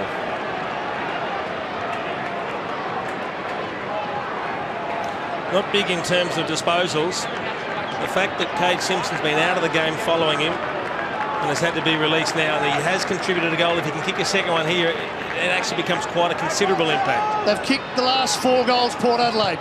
Pearce from outside 50. Won't make the distance. An easy one to punch over the line. Just would have preferred him to get a bit more, a longer run-up, because he does kick really well on the run. He does. But that rain is starting to really come down now. And Porter just locking the ball in so well. The time spent with the footy in their forward half. Which is something we haven't seen much from Port Adelaide. Probably round 1 we saw a bit of that, but even with their wins over the last 2 weeks, we haven't seen this sort of intensity. No. And what they've done, slippery ball, you don't want to be forever feeding it out the back of the stoppage, which is what happens in dry footy. Keep the ball going your way, because every little fumble contributes to the ball going your way instead of putting your players out the back under pressure. Big run-off. Forced it forward, just as Jason said. Just going in the right direction. Broadbent went off the ground. Bootsman's tackle when he didn't have it, wins the free kick. Carlton got 37 seconds. They need some run. They need some players breaking from behind the footy, but there's not a lot. Now, the spread was quicker defensively from Port Adelaide there to cover the Carlton run. Little chip pass. Trying to get some run going here, Carlton. Armfield wide to McLean. Short. Walker coughs it up, but still has it now. Back to McLean. Forced to kick low. And forced to kick it out of bounds on the full. Oh, that was out in the full, wasn't it? Yeah. Yeah, absolutely. Bauer trying to con everyone in the stadium. It was never going to work. There's the replay. Clearly out of the line. Yeah. Punch forward by Ellard. Broadbent again. Up and under that one. Good courage. Robinson. Well, he always displays courage. But they do have a challenge ahead of them, Carlton. I think it's been an absolutely terrific display by Port Adelaide. The crowd are on their feet. They haven't seen this for quite a while. The intensity, the attack on the footy, the skill, and they are adapting to the conditions better than Carlton. So it's been a great start by Port Adelaide. Here's David King. Brad, a fantastic start. What do you put that down to? Oh, I guess the pressure and the work around stoppages, we've really made sure that we made an effort of trying to lock it in and then get it moving our way. So I feel we've done that pretty well this quarter. Well on top in the midfield, the clearance battle going your way? I guess so, yeah. That's like I said, it was a key focus before the game and winning that contested footy. And so far, I guess it's been paying off. But yeah, we'll make sure we get working this next half. Playing the conditions really well at this stage? Yeah, we made a focus on making sure we moved it forward. I guess I keep saying that, don't I? But yeah, we really did. We made sure we keep moving the ball forward, and in these wet conditions, just keep getting it down to our forwards, because when they're one out, they're pretty powerful. What's working, mate? Good luck in the second half. Thanks very much. They've been terrific so far. Round 10, are we seeing an upset on the cards? Half down, half to go. 32 points is the lead.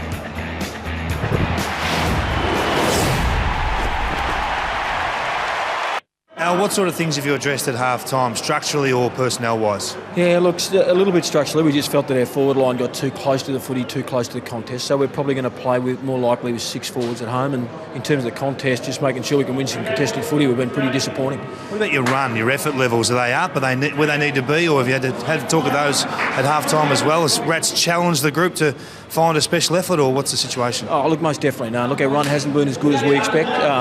We've made some changes. You'll see that when we get out there. But look, certainly, if we can get a forward line in place and get our hand on the footy, we think we go a long way to getting back into the game. Good luck, mate. Good on, mate. David King catching up with Alan Richardson in the Carlton room. So that's their player, Jason. And they have made some changes. They have got 6 forwards. You've got Bryce Gibbs has gone forward as well. And I think this is going to free up a little bit of the congestion that's been around the ball through the middle of the ground. Yeah, because if they continued to play that way, they would lose the game. And the other thing is Mitch Robinson's gone to full forward out of the goal square. That's an interesting role for Mitch Robinson. Now they'll be kicking into the breeze, Port Adelaide. They did outscore Carlton 5-3 in the first term, but it would be more difficult with this rain coming down. Still not as heavy as it was halfway through the second quarter, but still a bit of rain, so it would make the ball handling still difficult. It's a big challenge for Carlton. They trail by 32 points. Second half underway.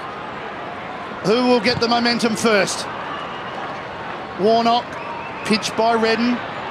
Ebert kicking forward. Bow got rid of Thomas. Marks off to Yaron. Gee, they'd like him to get a bit more of the footy. He only had the 3 touches in the first half, and that hasn't helped. No, that's a big turnover straight away to Schultz. Now players run hard. Chipped over the top to Ebert. Just on his limit. Yeah, it'll test him. Although the wind may have dropped a little. You'd think he'll really swing out onto the left foot and tear it right up. Man on the mark, 47 metres out, 37-degree angle. This would be a big start. There he goes, he's off. He hooks it from outside 50. Has it got the carry? No, it hasn't. Well, they only had 1 on the goal line, and it was Westhoff against 3 Carlton players. They had to expect that it was going to drop there. Yep. It's just a bit of a surprise they only had 1 player there to compete. So Yaron breathes a sigh of relief after his error. I think what you do see these days is a lot of teams already getting their defensive zone set up for when the ball does come back. Yeah, good point. Ellard driving high. It sits up. It goes over the back to Carlisle. He's caught quickly though. Stood in the tackle, gave it to Redden. He didn't want it, but he managed to throw it on the boot. Only as far as Ellard again. Well, go through the corridor. That's a good sign, Lynchy, that they've been able to win that ball back twice, but they've given it back to Schultz both times. Yeah. I don't know what's going on, but they just keep giving it to Schultz, and there's a free kick. It's a push. They should score the first goal of the second half. They should now. The problem for Carlton's been their transition from defence, rebounding out of their 50 and trying to turn into attack. The first kick continually goes to an area where Port Adelaide can jump in and turn it over. He's handballed off to Pearce. He's handballed off to Daniel Pearce on the burst, and he's made a meal of that as soon as he hit it. I really don't like a player doing that when he's within regulation goal kicking range. Why not have the set shot nice and steady than give it to a player on the run? Because as we know, there's a lot of players out there don't want to take the shot. Importantly for Carlton, they've given it up twice in their defensive 50 and haven't been made to pay on the scoreboard. 2 chances not taken by Port. This could be chance number 3. Wingard along the ground. Another behind. That handball was fantastic. I think from Thomas to Wingard. Again. He held it back until the release. Held first up, wait, hit. Fantastic work. Port have come out and started where they left off in the first half. 34 points now the margin. And Walker's run underneath it. First back, Stewart. Westhoff waited, gave it back to Stewart. Tough kick from there, right to the square, and it's punched through by Bauer. Well, that's when you know when you're under siege. Yep. When you're by yourself and you see a defender double fist it through. They're under the pump here. Carlton having trouble getting it out. Tui to himself and then Long. Carlisle got in front. Schultz went without it. Now to Judd. Over the top the kick. Here's Robinson, who's gone forward, as Alistair mentioned. Overran it. Pfeiffer should have given it off and now does. Tregengove spots a man in the middle. Big Redden drops it. An error. And Judd's lurking and he's spinning out of trouble. Robinson gave it straight back to Pearce. Slippery ball. Judd again. Wrapped up by Brad Ebert. They want holding the ball. They want holding the ball. They want it. They don't get it.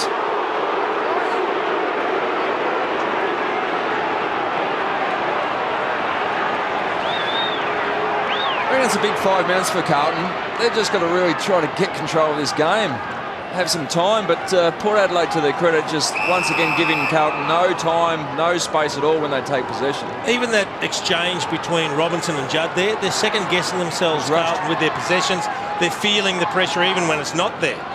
That's been built up over an hour of football in the first half from Port Adelaide. Clever kick from Pearce. Managed to get that right around the corner. Talk about clever. Matt Thomas. A little look away. A little look away to Wingard. Not sure that's the right option. His kick high. Ebert can't beat two. Bauer feels the pressure. Messy handball. Westhoff has got Tui. Coming in Watson. He's gone as well. Supreme pressure by Port Adelaide in their forward 50. They're going to send it back in again. Cassisi hooks it back. Where's Westhoff? Oh, Mark. They are just keeping the ball alive and keeping the ball down their end of the ground. This has been extraordinary stuff from Port Adelaide. Westhoff hasn't had a big year, but he's working well. He's providing a target, hasn't taken a lot of marks, but just working well. And that's a fantastic mark with a wet ball. Hasn't that only the 7 possessions so far today, and that's his second mark. Must kick it. He's been accurate this year. He's only got a kick from 25 metres out. The man of the mark, 22. Well,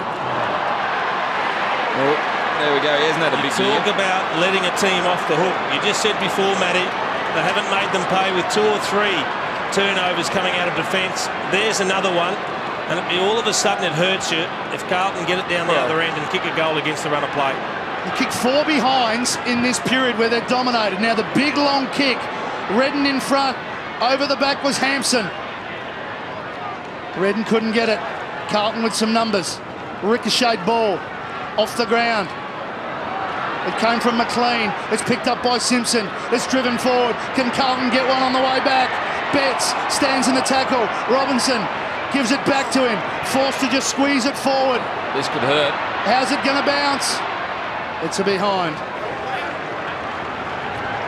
They're only a snap kick away from kicking a goal then. That would have been a terrible result for Port Adelaide, who've had most of the ball.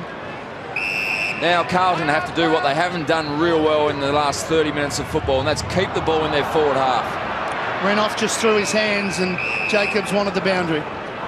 I think they've lifted here, the Blues. Their intensity's certainly been elevated after half-time. I think their intensity to win the ball back is the one thing that's been raised across the half-back flank area. They've done it 4 times already in this quarter.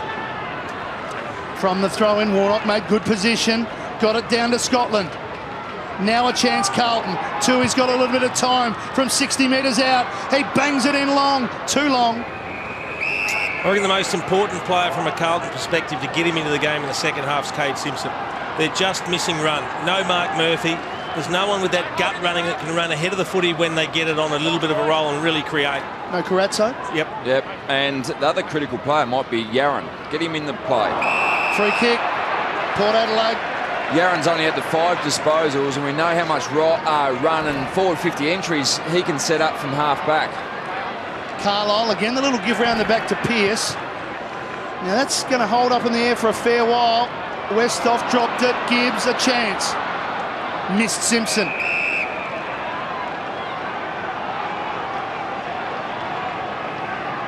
And Yaron appears to be the loose man in defence at the moment for Carlton, so he can be very dangerous back there.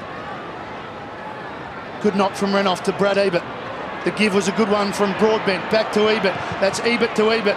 Brad to Brent. Ball bounces over everybody. First to it, Jamison. Just another fumble though. Here comes Thomas. Bootsma in some space and time. Wobbles it forward. Wasn't a good kick. You feel if Carlton are going to win this game, they're going to need to run and carry the ball. Yep. Just hacking it forward with dump kicks like that.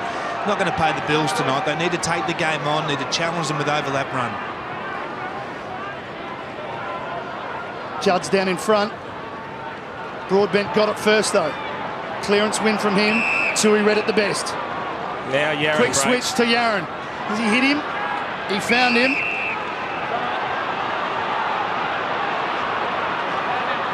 Can go straight down the middle. Good kick. And he uses the ball so well. Betts. Robinson. Good build-up, Carlton. Into the pocket, his kick goes. Hampson can't take it. It bounces for Carlisle. He just wants to get it out of there and kick it very long. Westhoff almost hits him in the head. Yaron back into the pocket, cutting it off and putting a fist on it was Hartlett. I reckon he copped it in the face. Absolutely. Westhoff. Off the hand into the face, so it wasn't a great one, but they're still there, hanging in there, Port Adelaide, as are Carlton at the moment. Disposals are very they're level for this quarter so far. Look at that. Tackles inside look at the forward spread 50, here. 9 Thomas to 2. Long kick from Broadbent. Bad bounce for Thomas. He looks a little bit weary. Off the ground, Joseph, not sure about that. Trengove. Now they go again, Port. Next in line is Stewart. Plays on quickly. Into the pocket he goes. It falls a bit short. Redden. Half tackled. Thomas wasn't weary. He kept going. It's interesting they're playing the two ruckmen, Renouf and Redden at the same time. Redden, I'm not sure he's the leading forward option that you want to be kicking to like that. No, more of a chance just to plonk him 20 metres out from goal. Quick give to Broadbent. Again from the congestion. On the left boot. And they'll set up for a boundary throw-in. Amazingly, we've played over 10 minutes. We haven't had a goal in this quarter. Yeah, they wouldn't mind that result. 10 metres around, a stoppage. Plenty of space in the front of this stoppage here for Port Adelaide to generate a shot. Beats everyone, the bounce. Warnock couldn't get a boot to it. We're in tight here. We're looking close. We're waiting, and the umpire bowls it up. But again, this is where the game's being played. It's being played at Port Adelaide's end. They've been very good at this aspect, in the stoppages, but also, yeah, as you said, just holding the ball in the forward 50. Renouf, Boak, searching for it. And Hartlett. He gives away the free kick, and it's a Judd free kick for holding the man. And Simpson working hard to get into space. They've got to go. Just didn't see him early enough. And Brock McLean as well. Yep. Oh, that kick might not make it from Judd. Ebert had to stand and wait. Walker wanted McLean, missed his target. Ebert to send it back where it just came from. Almost the mark. Broadbent scoots through, gives it over to Stewart, and Stewart's kick falls short. Well, they have to get reward for effort here in a minute, Port Adelaide.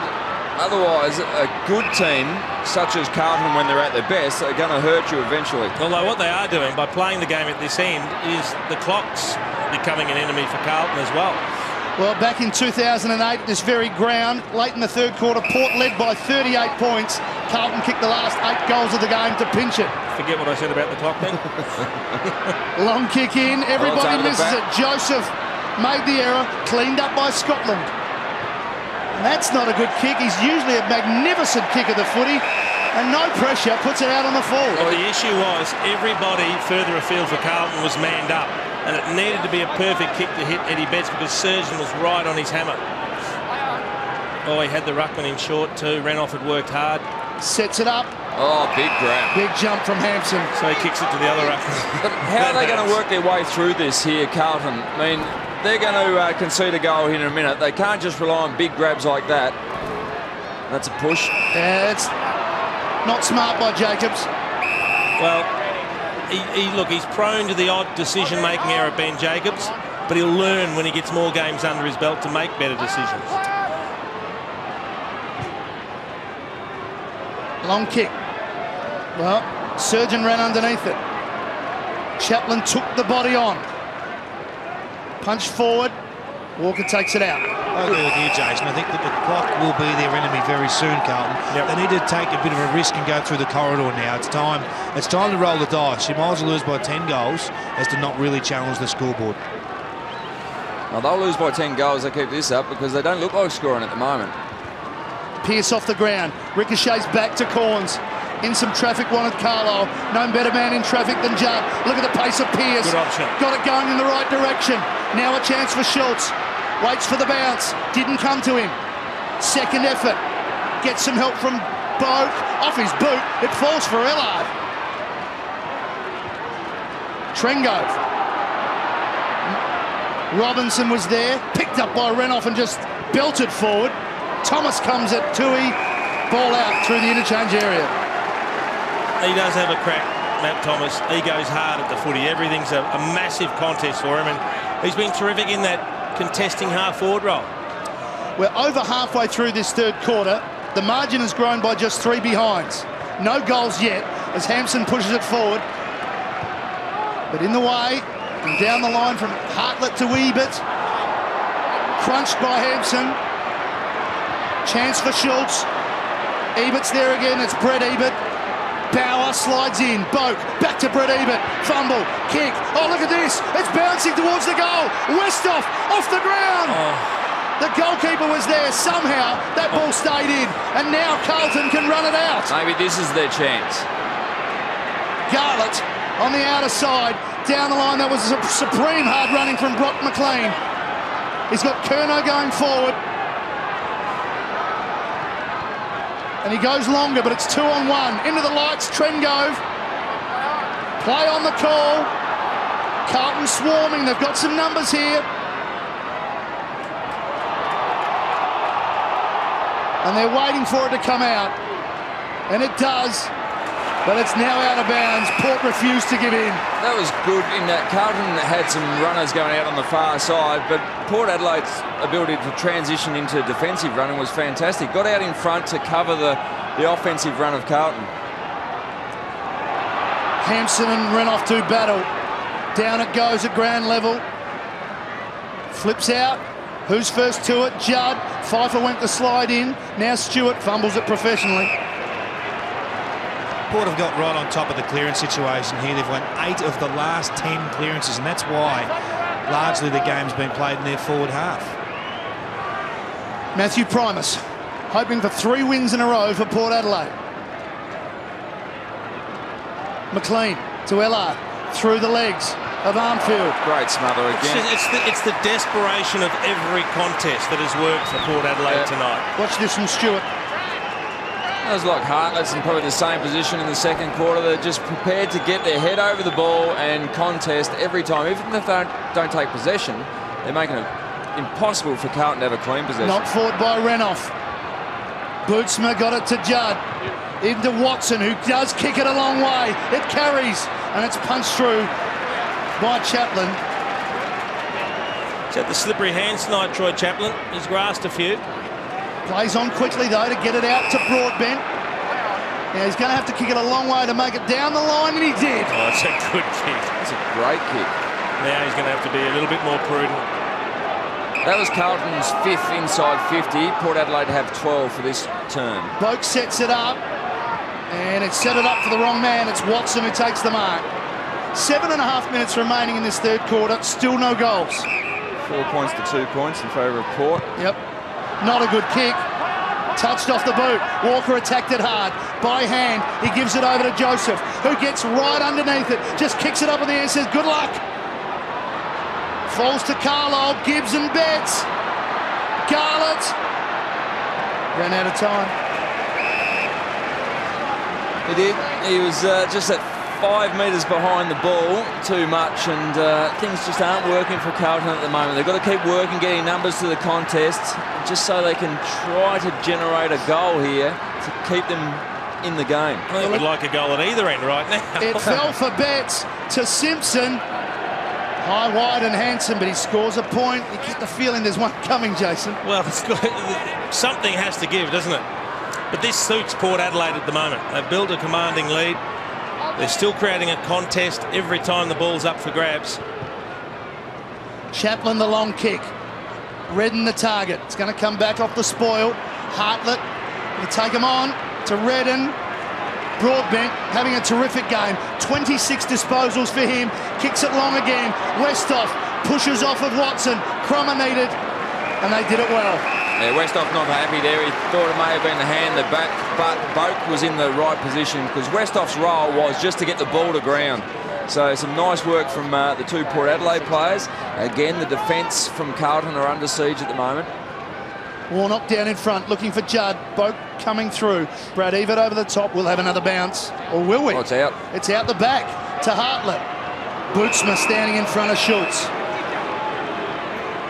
Don't want to allow the switch here. And they're going to try again for this switch, but looks like it's covered again by Port Adelaide. They go up the middle. Bauer's kick is not a good one.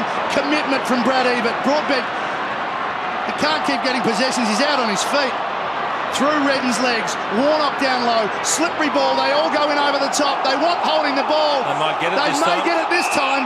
Yes, indeed. Yeah, and Carlton had players forward of the ball there. They were outnumbering Port Adelaide 4-2, so they were away if they could have got it through. Redden going to back himself to slot it through to Hartlett.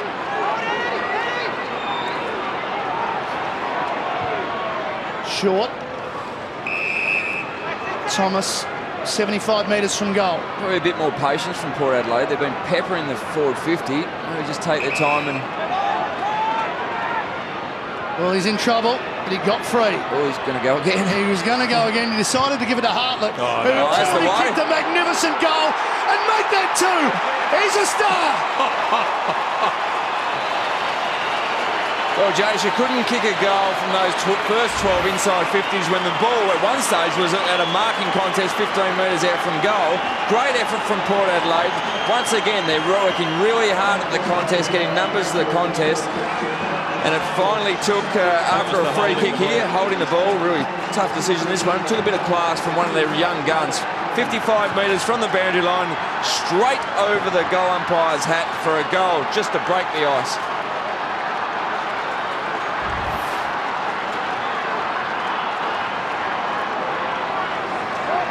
Well, he has kicked 2 goals from ridiculous positions tonight, Hamish Hartlett. One from inside the centre square. And one from 53 metres out on the boundary line on the run. Just incredible goals. We just see the time in forward half numbers there and the virtual image there on the screen. What that means or translates to is a plus 15-minute differential at the Port Adelaide end. That's just an amazing number tonight. Chance for a quick answering goal from Gibbs. It took ages for a goal at any end, and now we have 2 in a row. Well, there you go. As you said, Matty, 2 in 20 seconds. Nice bit of clearance work from Chris Judd. Just got off his direct opponent there and drove the ball to that dangerous space. 20 metres out from goal. Took some nice clean hands from Bryce Gibbs playing forward, which is a bit unusual. He's been spending most of his time across half-back or the midfield, but nice little snap around the body just to keep Carlton in this game. They still trail by 33 points. Another one to back up that goal is essential before three-quarter time. So just when you thought at 39 points that Carlton were going to say goodbye to this contest, they get a goal, a quick answer, and can they win a clearance here? They can. Well, I'd love another couple of quick clearances like the one Chris Judd got moments ago. Look at the speed of Armfield. And he went off the ground okay. He's still there. He might get it back. Simpson gets up with the ball. Kicks it forward. Danger zone here. Carlisle pats it back. Good hit. Cassisi. Oh, well done. Stayed on it. Jacobs. Drills it forward. Ball from Bootsma. Hartlett's there. Has had a big night. Simpson. Again. Squeezing it forward. Trengove. Wanted the free kick. Chaplin didn't really want the football. Off the outside of the boot. There's plenty of Carlton players here. Carlisle stood up, didn't go to ground. Corns gets support. Ebert, and they worked it out. Play on Wingard, in trouble. It's got to let it go. Well, he's in trouble then. He did let it go, just in time. Port stay on it through Corns. He wants to kick it out towards Stewart or Westhoff, and I think they all need a breather. Matty, Carlton have made their substitution. Ed Kernow's come out of the game and Andrew Collins in. So it's desperate times for Carlton. They know they need to score. 25,000 people here tonight. They've been excited right from the start, the Port crowd. There's still a lot of football left in the game. But they're sensing something. One of their best victories. Corns on hands and knees to Wingard. Heard Hartlett. He's almost within range. This time from 70. He'll need it to bounce through. Bauer, Thomas, Stewart's there. Commitment from Ebert. They're suicidal at times, the Port players, when the ball's on the deck. Joseph, a fumble. Renoff, likewise. Oh, that's a really chucked it through. A bit high. Boy, has it's been an up-tempo game from the beginning. Let's have a look at this. There's a couple of players going at it. Love to see that rush behind. We might try and get a replay of that in a moment because it was panic station. It was. Here's Collins, the sub on the ground, kicking long. First two to be Hampson. Carlisle 3 metres behind him. Hampson fumbles, but he manages to get it back to Simpson. Again, Simpson just trying to get boot to ball, touched off the boot. Let's take a look. Yeah, fair enough. He fumbles. Open hand. Yeah. Just want to be careful with those ones. From the throw-in, it sits for Warnock. He kept it going. Collins! Play on the call! Oh, no. Now, hang on a minute. Now, how can that happen? One umpire called play on. Oh. Jump out, Kate. He's saying he called play on as the ball was being kicked. That was strange because it sounded like he called play on after the mark was taken as though it had been touched off the boot. I think that's what the Port Adelaide players complaining about. So Collins onto the ground and now for an impact.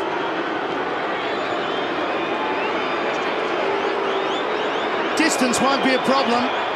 It's a question of accuracy, and the Port fans think there are footy gods out there. They just dropped it on the outside of the boot and just slipped off that the wet surface and the wet ball. It would have brought them under that psychological barrier of 5 goals. Yep. Well, absolutely, and this would be still well and truly in the game. They're still in the game, but they need something before three-quarter time. They've got a couple of minutes to do it, Carlton. Warnock's there. Oh, that is a falcon. That's a fair income falcon from Stewart. Ebert didn't get boot to ball, through Bootsman's legs. Jacobs. Ebert to help out. Oh, well done. Did really well to get it to Wingard. And Hartlett knew it was coming. Could have gone by hand. Takes a bounce. Drives it long. Geez, he can cover some distance with the leg. And Renoff covers some distance with some speed, but the pickpocket is Watson. Now Carlton have got a bit of space here. There's some tired players out there. It's been such a frenetic pace. Gibbs. Well, it's one-on-one here. It's Collins and Cassisi. Cassisi down low. Collins did brilliantly to tap it forward. Still going Carlton. A chance for Walker. Around the corner he goes. And he lost his direction. A couple of good opportunities gone to waste for the Blues that really could have got him back into it. Don Cassisi on Collins, went to ground, took himself out of the contest. And you'll find tired players going to ground as this game progresses. Just those half chances, they need to kick goals. Blood rule. I think most players will be pretty happy with this at the moment. Just have a little bit of a spell. Just have one last crack in the last minute to generate a shot. Yeah, don't go through the points. He's not off yet. So Big Redden comes from the ground. Big Redden's cramping up too, I reckon. He's just struggling with his run off the ground. Just in his 4th AFL game. The power chant is up.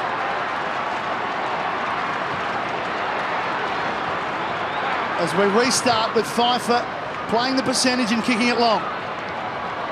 Armfield almost off the boot, looking for Robinson. Carlisle a little bit slow to it. Comes out for the Blues. McLean did well. They backpedal. Hampson a fumble. Could be costly there. Broadbent got it to Carlisle. Pushes it forward. Ebert. Armfield. Tui.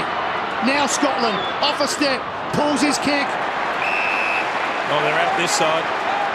Chapman spotted it. Out to Jacobs. Needs some hard running from here.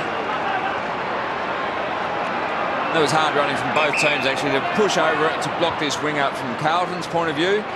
That was a good one. Wingard equally is good. 15 seconds remaining in the quarter. 1 goal 5 to 1 goal 4.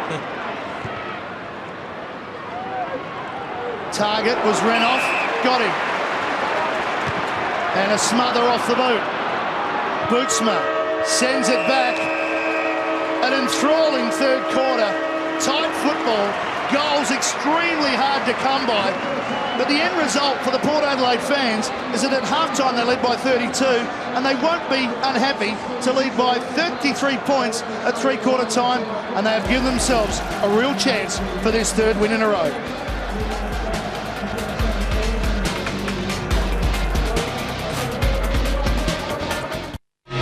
Here's the story so far. Matthew Cruiser, a late withdrawal in the game, and Jay Schultz with some party tricks, firstly at ground level, as the goals came early, the coach wasn't happy, and then the second of his tricks, a big catch from Jay Schultz. A great first quarter, goals from Broadbent, and a big bomb from the Double H, Hamish Hartlett. Second quarter, well, the rain came and slowed things down. We thought the Blues were back in it after Garlett got an early one, but Port Adelaide really did settle in that second quarter. They had the answers. Stewart knew where the goals were, not the point posts. In the third quarter, well, opportunities went begging for both sides. Westhoff misses a sitter in front of goal and then couldn't quite get past the goalkeeper. It was a tough quarter. 1 goal each, and Double H again with another bomb from outside 50. He's a class act. And at three-quarter time, Port Adelaide still have control of this game. They led at quarter time by 13 points. At half-time, the lead was out to 32. And as I mentioned, 1 goal 5 to 1 goal 4 sees them still lead by 33 points. Here's David King.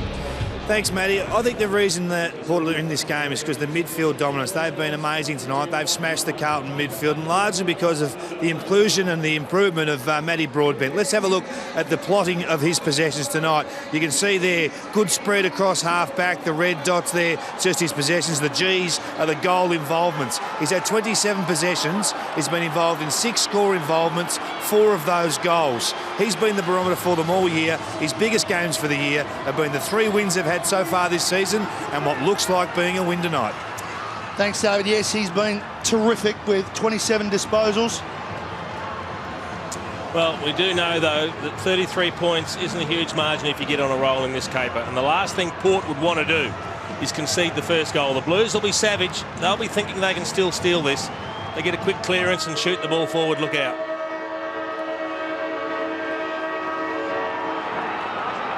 Set to go for the final quarter.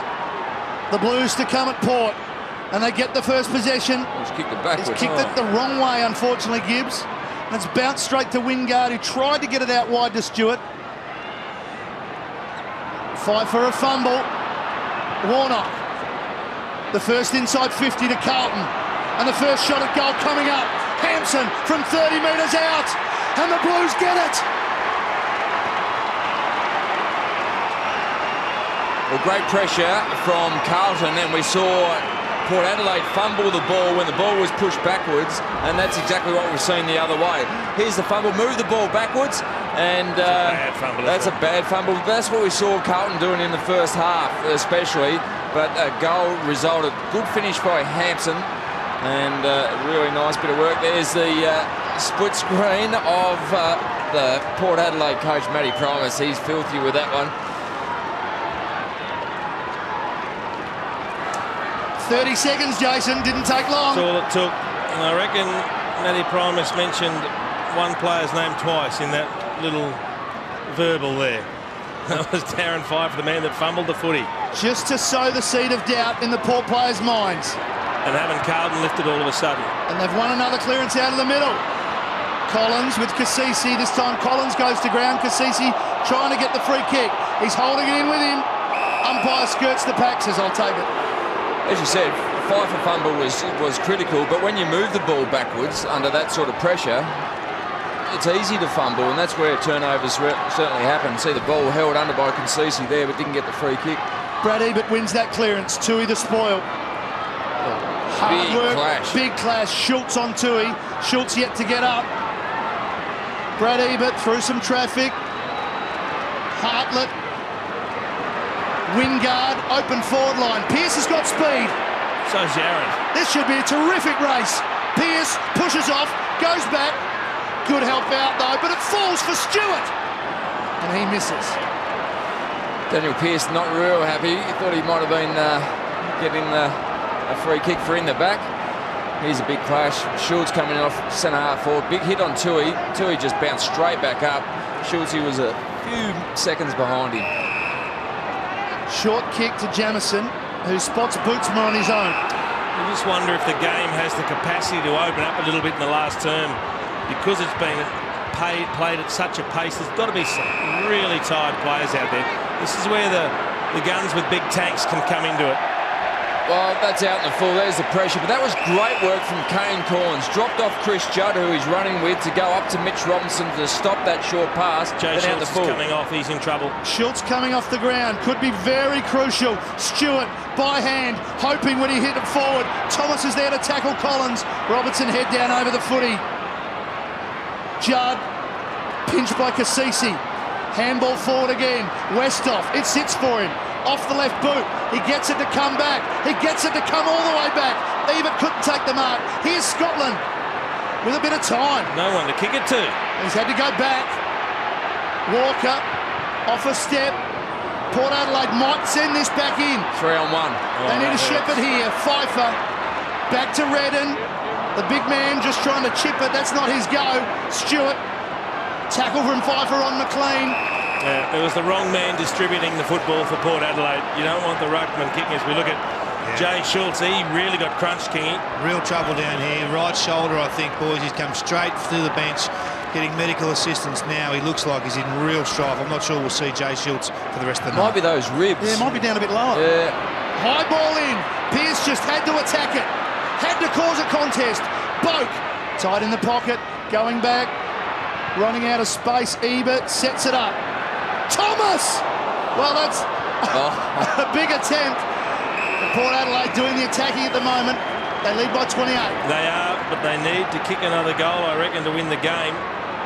Big leap over the top from Matty Thomas. Brett Ebert's optimistic little snap. Here's Schultz down there. Maybe the ribs. Fell for Chaplin then and just spilled off his boot. They'll miss Jay Schultz up forward. He gives a contest. He's a big man that you can kick to one out, or he'll compete one against two, and you know if he gets a kick, it's more than likely going to be a goal.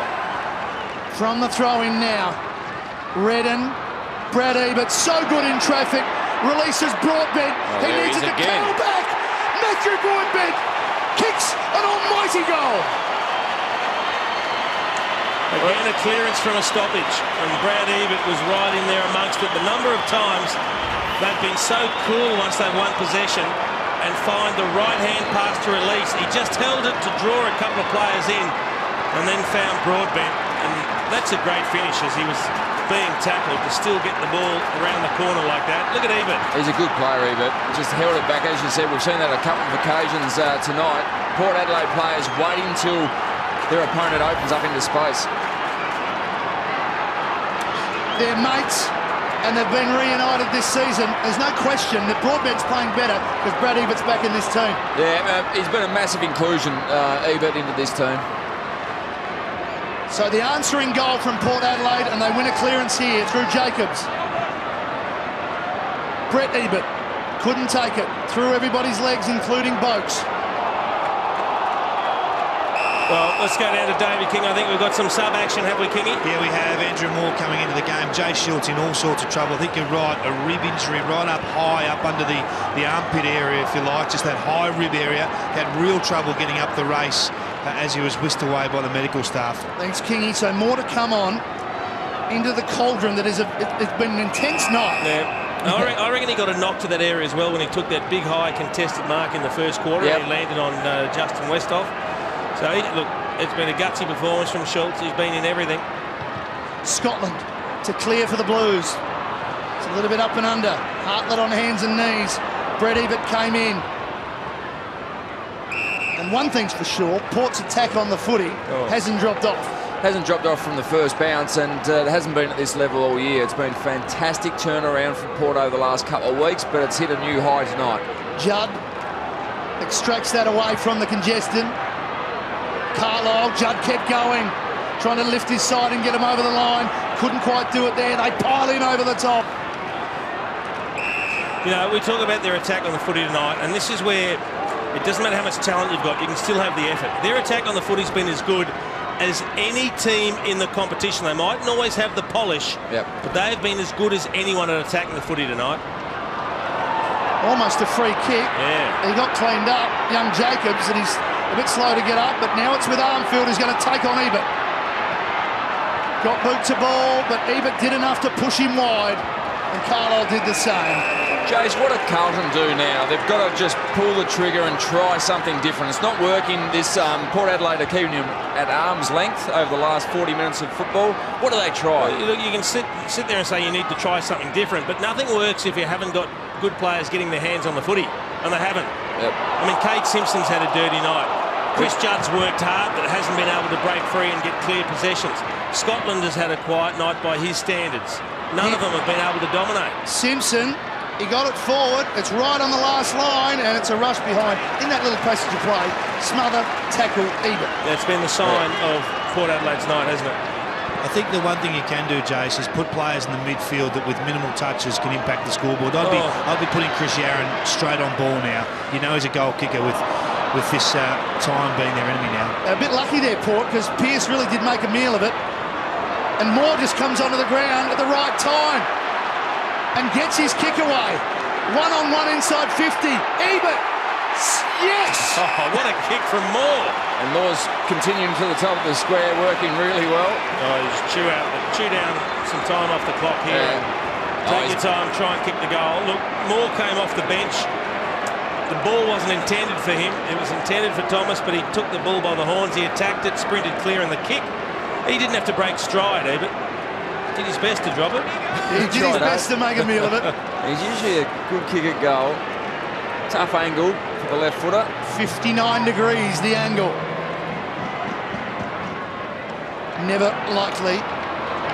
But from their perspective, they continue to score. And the margin is still over the 5-goal mark. Just see him keeping his eye on the footies. What a great defensive effort from Port Adelaide to keep Carlton to 6 goals this deep into the fourth quarter. It's an outstanding effort. Down the middle they go. A sense of urgency for the Blues now. Hampson didn't go far with the kick. Waiting was Chaplin. Couldn't get clear of Walker. Cassisi will be held up.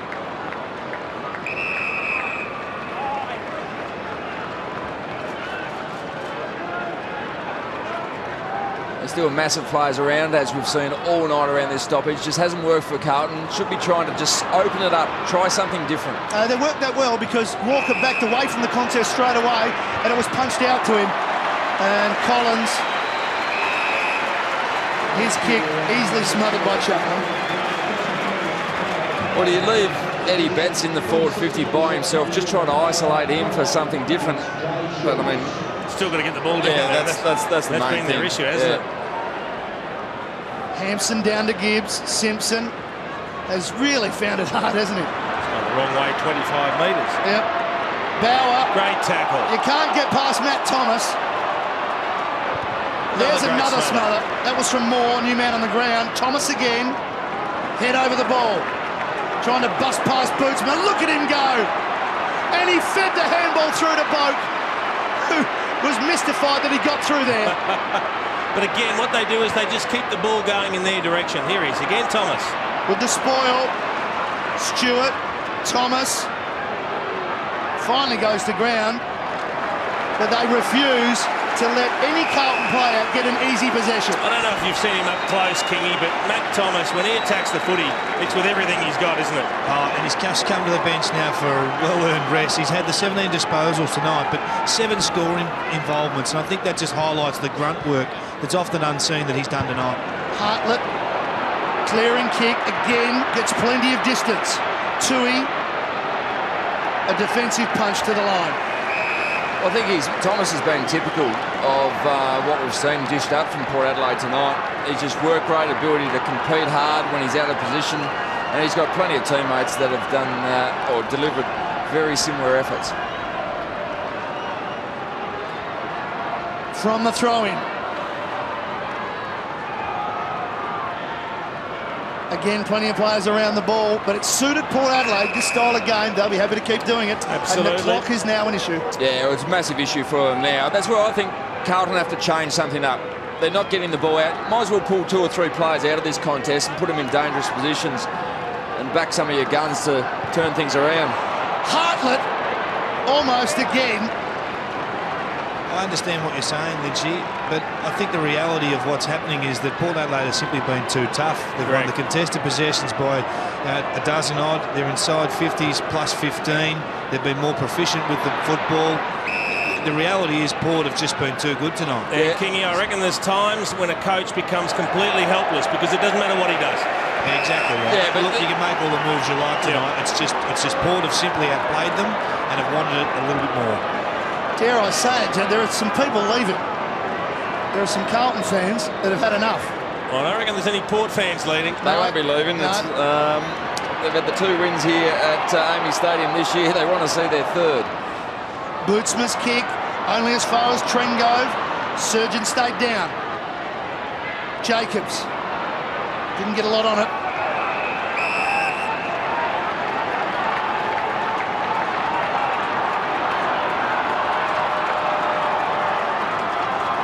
Margin still at 35 points. For all Carlton's efforts, they haven't been able to get anything on the scoreboard. They're still at the 6 goals and 5 for has it now. They're just firing blanks everywhere. Just there's no winners over the ground. Judge worked hard with 21 disposals, Ellard with 25, but just not getting any clean possessions. You get an idea of how much territory they've played the game in their own half, Port Adelaide. 51 to 36 inside 50s, Port Adelaide lead. So when you've got the ball in your forward half of the ground, and for that much period of time, you're going to win games of footy. You're going to win them comfortably. And I reckon that's a guide. Actually, when it goes in there and they haven't scored, they've kept it in there as well. So it's probably more so than what that indicates. We've had a reversal here. It's been turned around. The free kick was for Scotland. And it's Hartlett from outside 50. Oh, no. Oh, it's in. No! Double H with a triple. So it's a triple-double, Manny. Triple-double. He's had a massive game. That one's from 55. There was one from 52, and there was one from about 65. He's a star. We see the reversal of the free kick that Hartlett's got on the end of. And he is a star. There's the forearm from Scotland. That's the reversal. He has kicked 3 of the most ridiculous goals you will ever see from one player. All of them being launched from downtown. Hamish Hartlett's highlights, all from outside 50. 3 magnificent goals. And that has got the crowd chanting here at AAMI Stadium. And there he is again, trying to get it to Corns. What a performance this by Port Adelaide tonight. Renouf, Jacobs, numbers win for Carlton. Scotland trying to get it forward. Judd was there, but Cassisi also, and he kicks out in front. To run onto it now, Stewart. Doubles back, got some help. Ebert with his left boot towards the top of the square. No Schultz here, Westhoff, the spoil, Thomas. Loves the contest. We've got a kick too. I tell you what he does. Contact, play on, goal. Advantage paid. Goal kick by Wingard. Port Adelaide are destroying Carlton. This is a huge result, Jace. Tell you what Matty Thomas does really, really well. He knows he doesn't have the leg speed that he used to have. He was 1 against 2. He goes to ground, but he takes possession and then he stands up straight away. He's always looking to not get caught diving on the ball and holding it in, and then he's looking to feed it out. Now, as it turns out, he's looking to feed the ball off. He gets the high contact free kick. And it probably shouldn't have been allowed to be advantage like that, but credit to Port Adelaide and great work, Matty Thomas. Wingard kicked the goal. Replay showing a magnificent throw from Westhoff to put him away. Margin 47 points. And there's still 10 minutes to go. There might be time for some party time for Port Adelaide. Matty Thomas has been an incredibly important player tonight. Yep. His effort at half forward to just contest when it's in the air, when it's at ground level, to hold the ball in, to contribute on the scoreboard. He's done it all. His work rate's extraordinary. His hardness and aggression is brilliant. He's one of those players that coaches love to have in their team. Still going, Port, this time more. Watson, Westhoff, lurking, Jamison, there's Thomas. Trying to force the turnover. Jamison with a 1-2. It's not working.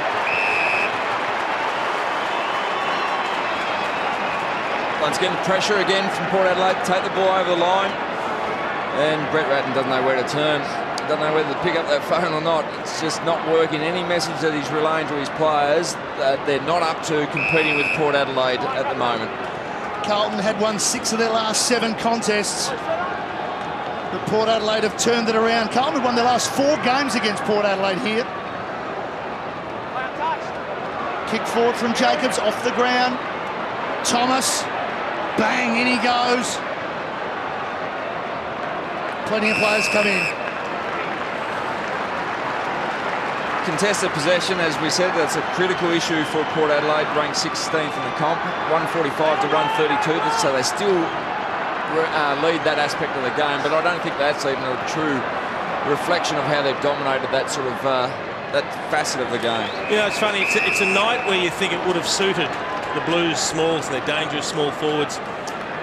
Jeff Garlett's had 7 possessions and 1 goal. Eddie Betts 11 possessions, 1 goal. They really had no impact. Chris Yarran has been tried at both ends, just the 7 possessions. They've really had no impact on the game. Again, umpire giving plenty of time. That's holding the ball. It's a Port kick at goal. It'll be Westhoff. It's against Ellard. He's doing the tackling underneath there, Ellard, and he goes, how do I get pinged for holding it? But that's just the Port player. I don't know if he had it. Well, he dived on it to start with, which is the umpire's just yeah, but you know who's got the ball? Westhoff's got the ball. But that's just the way things are rolling for Carlton tonight. Just things aren't going their way at all. Kicked a shocker in the 3rd quarter from 20 metres out. This is a tighter angle. 47 points. Westhoff makes it 53. There's 25,000 people here tonight at AAMI Stadium to follow Port Adelaide, and they'll be pumped with what they see. They can go away from this game thinking there's actually a little bit of hope here. There's some class midfielders coming through. They've got some potency out forward, and just their endeavour is just fantastic. I mean, they're probably a bit lucky here, Port Adelaide. Westhoff's dragged the ball away from there's 4 players grabbing at it. It's between the legs. So that's between the legs of Westhoff. Just unlucky. What a good celebration there from Justin Westhoff. He was fortunate to win the free kick, and they were dancing in the stands. Take a look at this. They've never had so much fun in a long time. Well, they must do fun differently over here. You South Australians, Matty. I'm going to stay out of that. But what a great night for Port Adelaide. It really has revitalised their season, hasn't it? This will take them to 4 and 6 now, and that's within reach of saying, hey, we're still in the finals mix. You put yourself in the picture, and it's a quality win over a team that at one stage was flag favourites this year. And in reverse, Carlton 6 and 4. Yep, and with the big question mark over their head. Mind you, they're missing a couple of their key on-ballers, and you know, you take 2 quality on-ballers out of any side, and their impact's going to be missed. And Cruiser was a late withdrawal tonight. And look, we're not making excuses for Carlton. The effort from Port Adelaide's been outstanding, but there's still some upside for Carlton. They got it back after kicking the first goal, Carlton, to under 5 goals. But since then, it's been all Port with the next 4, and they're still winning the one-on-one contests. Realistically, if Carlton set themselves up to win a flag, even those couple of players out, they don't lose to Port Adelaide. And certainly not by this margin either. They've been belted in really tough, a tough game style from Port Adelaide. That 3rd term was an arm wrestle where no one scored a goal for probably the first 20 minutes of that quarter. But they hung in there, Port, and Carlton just didn't have an answer. Broadbent, as he's done all night, won a clearance, but it's up and under and marked by Watson. Pushes it out in front of Collins, couldn't quite take it. Ball's alive here though. McLean got it to Walker. Ebert flipped him back. Yeah, that's how you don't get into the back of an opponent. You just flip him back. Give him the turtle. Yeah. Let's get down to David King. We're just having a look at the recipe for success, and we know if you win these 3 areas, you win 96% of the time. Only one game this year has gone against the trend. That is a smashing in contested footy, plus 14 contested possessions. That's the ability to win the ball, retain possession, plus 6%, and obviously they've tackled harder as well. So credit to Port Adelaide for coming to play tonight. That was dangerous, a bit of tunnelling there. Yeah, free kick went to Jamison. Scotland decided he wants to get it moving quickly. Plays on, and there's Chaplin. They misjudged a couple early in the night. 50. Again, just not going their way, Carlton. You can hear the umpire say you're 3 metres over the mark. There's a great feeling out there amongst the Port Adelaide supporters. This will really set them up for the second half of the season to go in with some real confidence to push for a final 8 spot. I think they're probably just off the mark, but the other thing is it's been all Adelaide pros this year over here. Oh, yeah, everyone's been talking up Adelaide and how great they're going. Finally, they can say, "Hey, we've had a great win over a top 4 or top 6 team." They were 6th coming into this game, Carl. Wins were hard to come by for Port Adelaide last year. They got going towards the end of the year. This has got to help with Travis Boat decision as well. I mean, you've won 3 in a row. Suddenly there's a bit of confidence around the place, a bit of hope. Yeah, no doubt. I mean, the Boat decision may be more than just on-field stuff, but certainly it doesn't hurt. Yaron, kick smothered. How many smothers have we seen from Port Adelaide tonight? Yeah, it'd be interesting to see the stats after the game. Jamison. Hampson off a step. Now, Cassisi is in a tight spot. Spoil comes, though. Yaron takes off. Gave it to Collins. Tumbles it forward, but it's all Port Adelaide here. Chaplin. Cassisi. By hand to Trengove. Sends it back. Tough one to mark here for Hartlett. He was having a breather out the back then. Hamish Hartley's worked so hard. He's just waiting for it to come out when he's 60 metres out and he just have a shot. Jason, answer to your question, Port Adelaide have laid 15 smothers tonight. Oh, it's been brilliant. It's been as good as I've seen in terms of smothering the footy off the boot.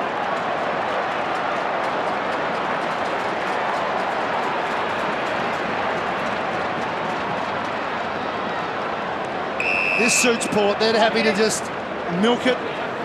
They'll sleep well tonight, these players, because they have worked themselves into the ground, and Matty Primus will be so proud of the efforts that they've produced. What they need to do is start producing this on a weekly basis. We spoke before, yes, there are different levels of skill amongst some of the teams and their lists, but the effort shouldn't vary that much. The good news is they're back here next week. The bad news is they're taking on Hawthorn, coming off that win of 115 points. Who's the bad news for? You can look at it both ways. Absolutely, yeah, absolutely. A couple of wins, 3 wins in a row now to Port, chock full of confidence. They bring this effort to the game next week against the Hawks. We're going to see a cracking game. Hawthorn want to come up over to AAMI Stadium with their A game. Yep. Kick long towards Hampson. He's got it, but he's given it away.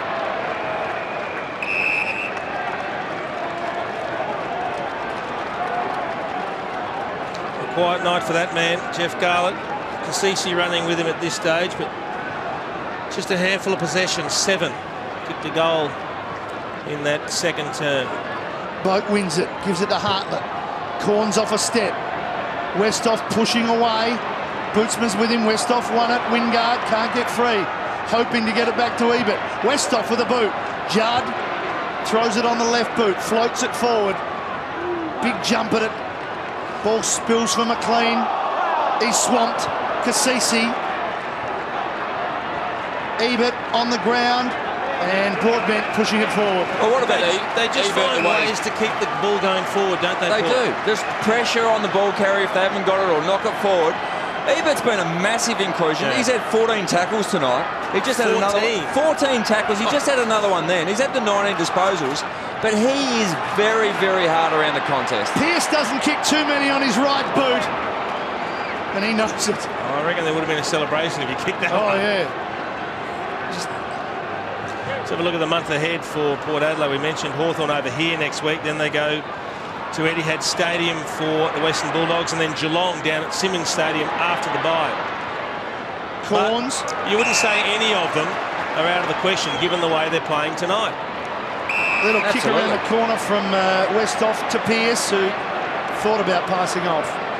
And they've outscored, obviously, Carlton in the last quarter, 4 goals, 4 to 1-1. Inside 50s, 12 to 6. The disposal efficiency is way up on Carlton, of operating at 24%. Their kicking efficiency, that is. And contested possessions, 41 to 38. So they're just winning everywhere. Pearce runs around, gets to 50. It's still in play, top of the square. Punch through.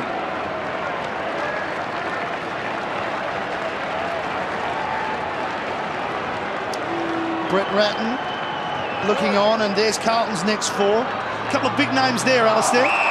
Yeah, some big ones. The Cats, round 11, West Coast Eagles, the bye, then the Hawks. Massive month of football coming up for the Blue Baggers. Pfeiffer's kick should suit Carlton here, straight back to Gibbs. Well, it's a season-defining month for them. It is, isn't it? Absolutely. They can really put their hand up, or they can just really slip by the wayside with that month. Yeah, very hard to get over to the West Coast Pattersons and win.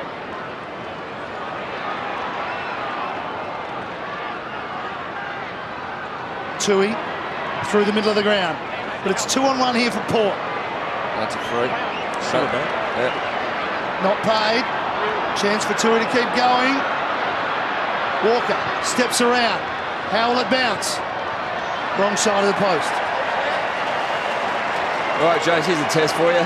Give me some positives for Carlton tonight without notice. I mean, Ellard's worked hard around the contest. I suppose he's got the 26 disposals. Yeah, look, you're right. They've been few and far between, Lynchy. I think the positive is they can play a hell of a lot better than this. Yeah. Certainly their work rate can lift. They've been beaten at the stoppages and contested footy, and that's something that they'll address during the week. And I think they'll be desperate to get a couple of good midfielders back in the coming weeks. Robinson sets it high to the top of the square. Moore went back. Ellard stayed down. Touched off the boot. Everything's still going right for Port. There they are. They're still throwing themselves at the contest. We saw Moore come over the top and crash to the ground. Got his opportunity after Schultz was subbed out with those suspected rib soreness. Well, definite rib soreness, but be interesting to see. That'll be interesting over the next couple of days to see the significance of that injury for Schultz. Yeah, let's hope that there's nothing too serious, because he's such a key forward for them, and he's part of this revival. Ebert had a fumble, but still had time to assess what was ahead, and he kicks it to 1-on-1, Thomas and Bootsma. Thomas goes down.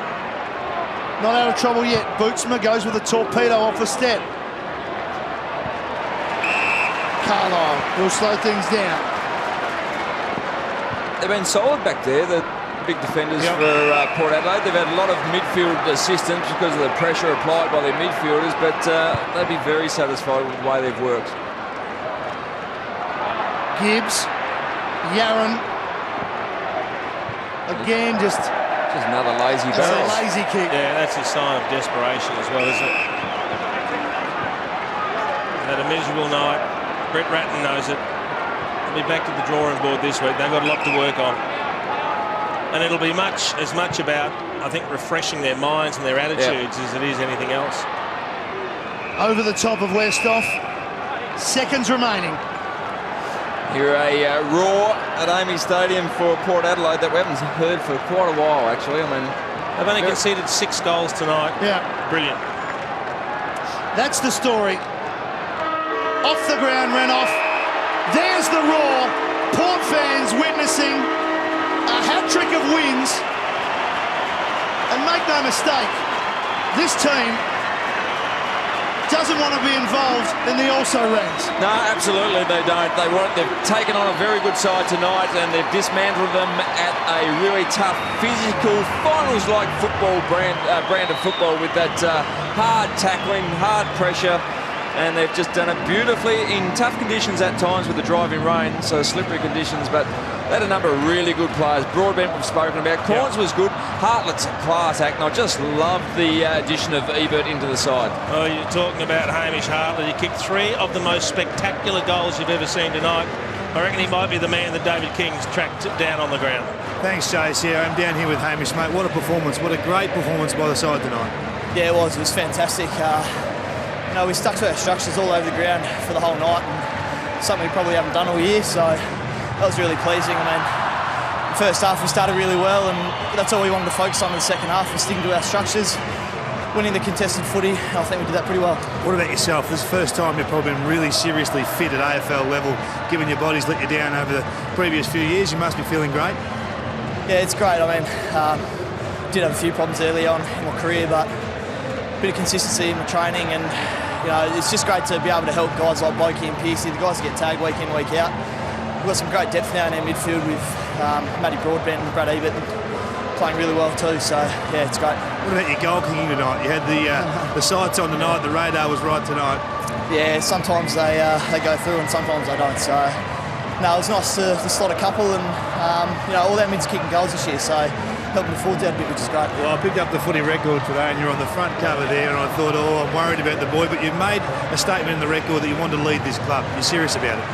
Absolutely, absolutely. We've got you know, great belief within the club now. Last 3 or 4 weeks have been fantastic, and you know, we're still reasonably young, so we want to make the most of the talent we've got at the moment, and you know, we're taking really good steps at the moment, so it's great. Good luck, mate. Go and enjoy. Good on you. Thanks, guys. Yeah, he's been terrific. 3 of those goals from all outside 50, but he's a class act and he makes good decisions. Yeah, and when you hear him speak like that, there's a genuine maturity about that young man, isn't there? And he does look like the sort that is very much an on-field leader. He may go on to lead the club. We have no idea what's going to happen down the track, but the game he played tonight, when you look at it, 26 possessions, 16 of them were contested. He had 9 tackles. He had 7 clearances. 8 inside 50s. He kicked 3 goals, 3 bombs, 1 from inside the centre square and 2 from the boundary from 50 plus metres out. Ridiculous goals. It'd be pretty hard to keep him out of the votes, I would have thought. He's been outstanding tonight, and he has a few very proud teammates as well. Well, the final margin here at AAMI Stadium is 54 points. One of the most impressive performances we've seen from Port Adelaide in a long, long time. Well done, Port.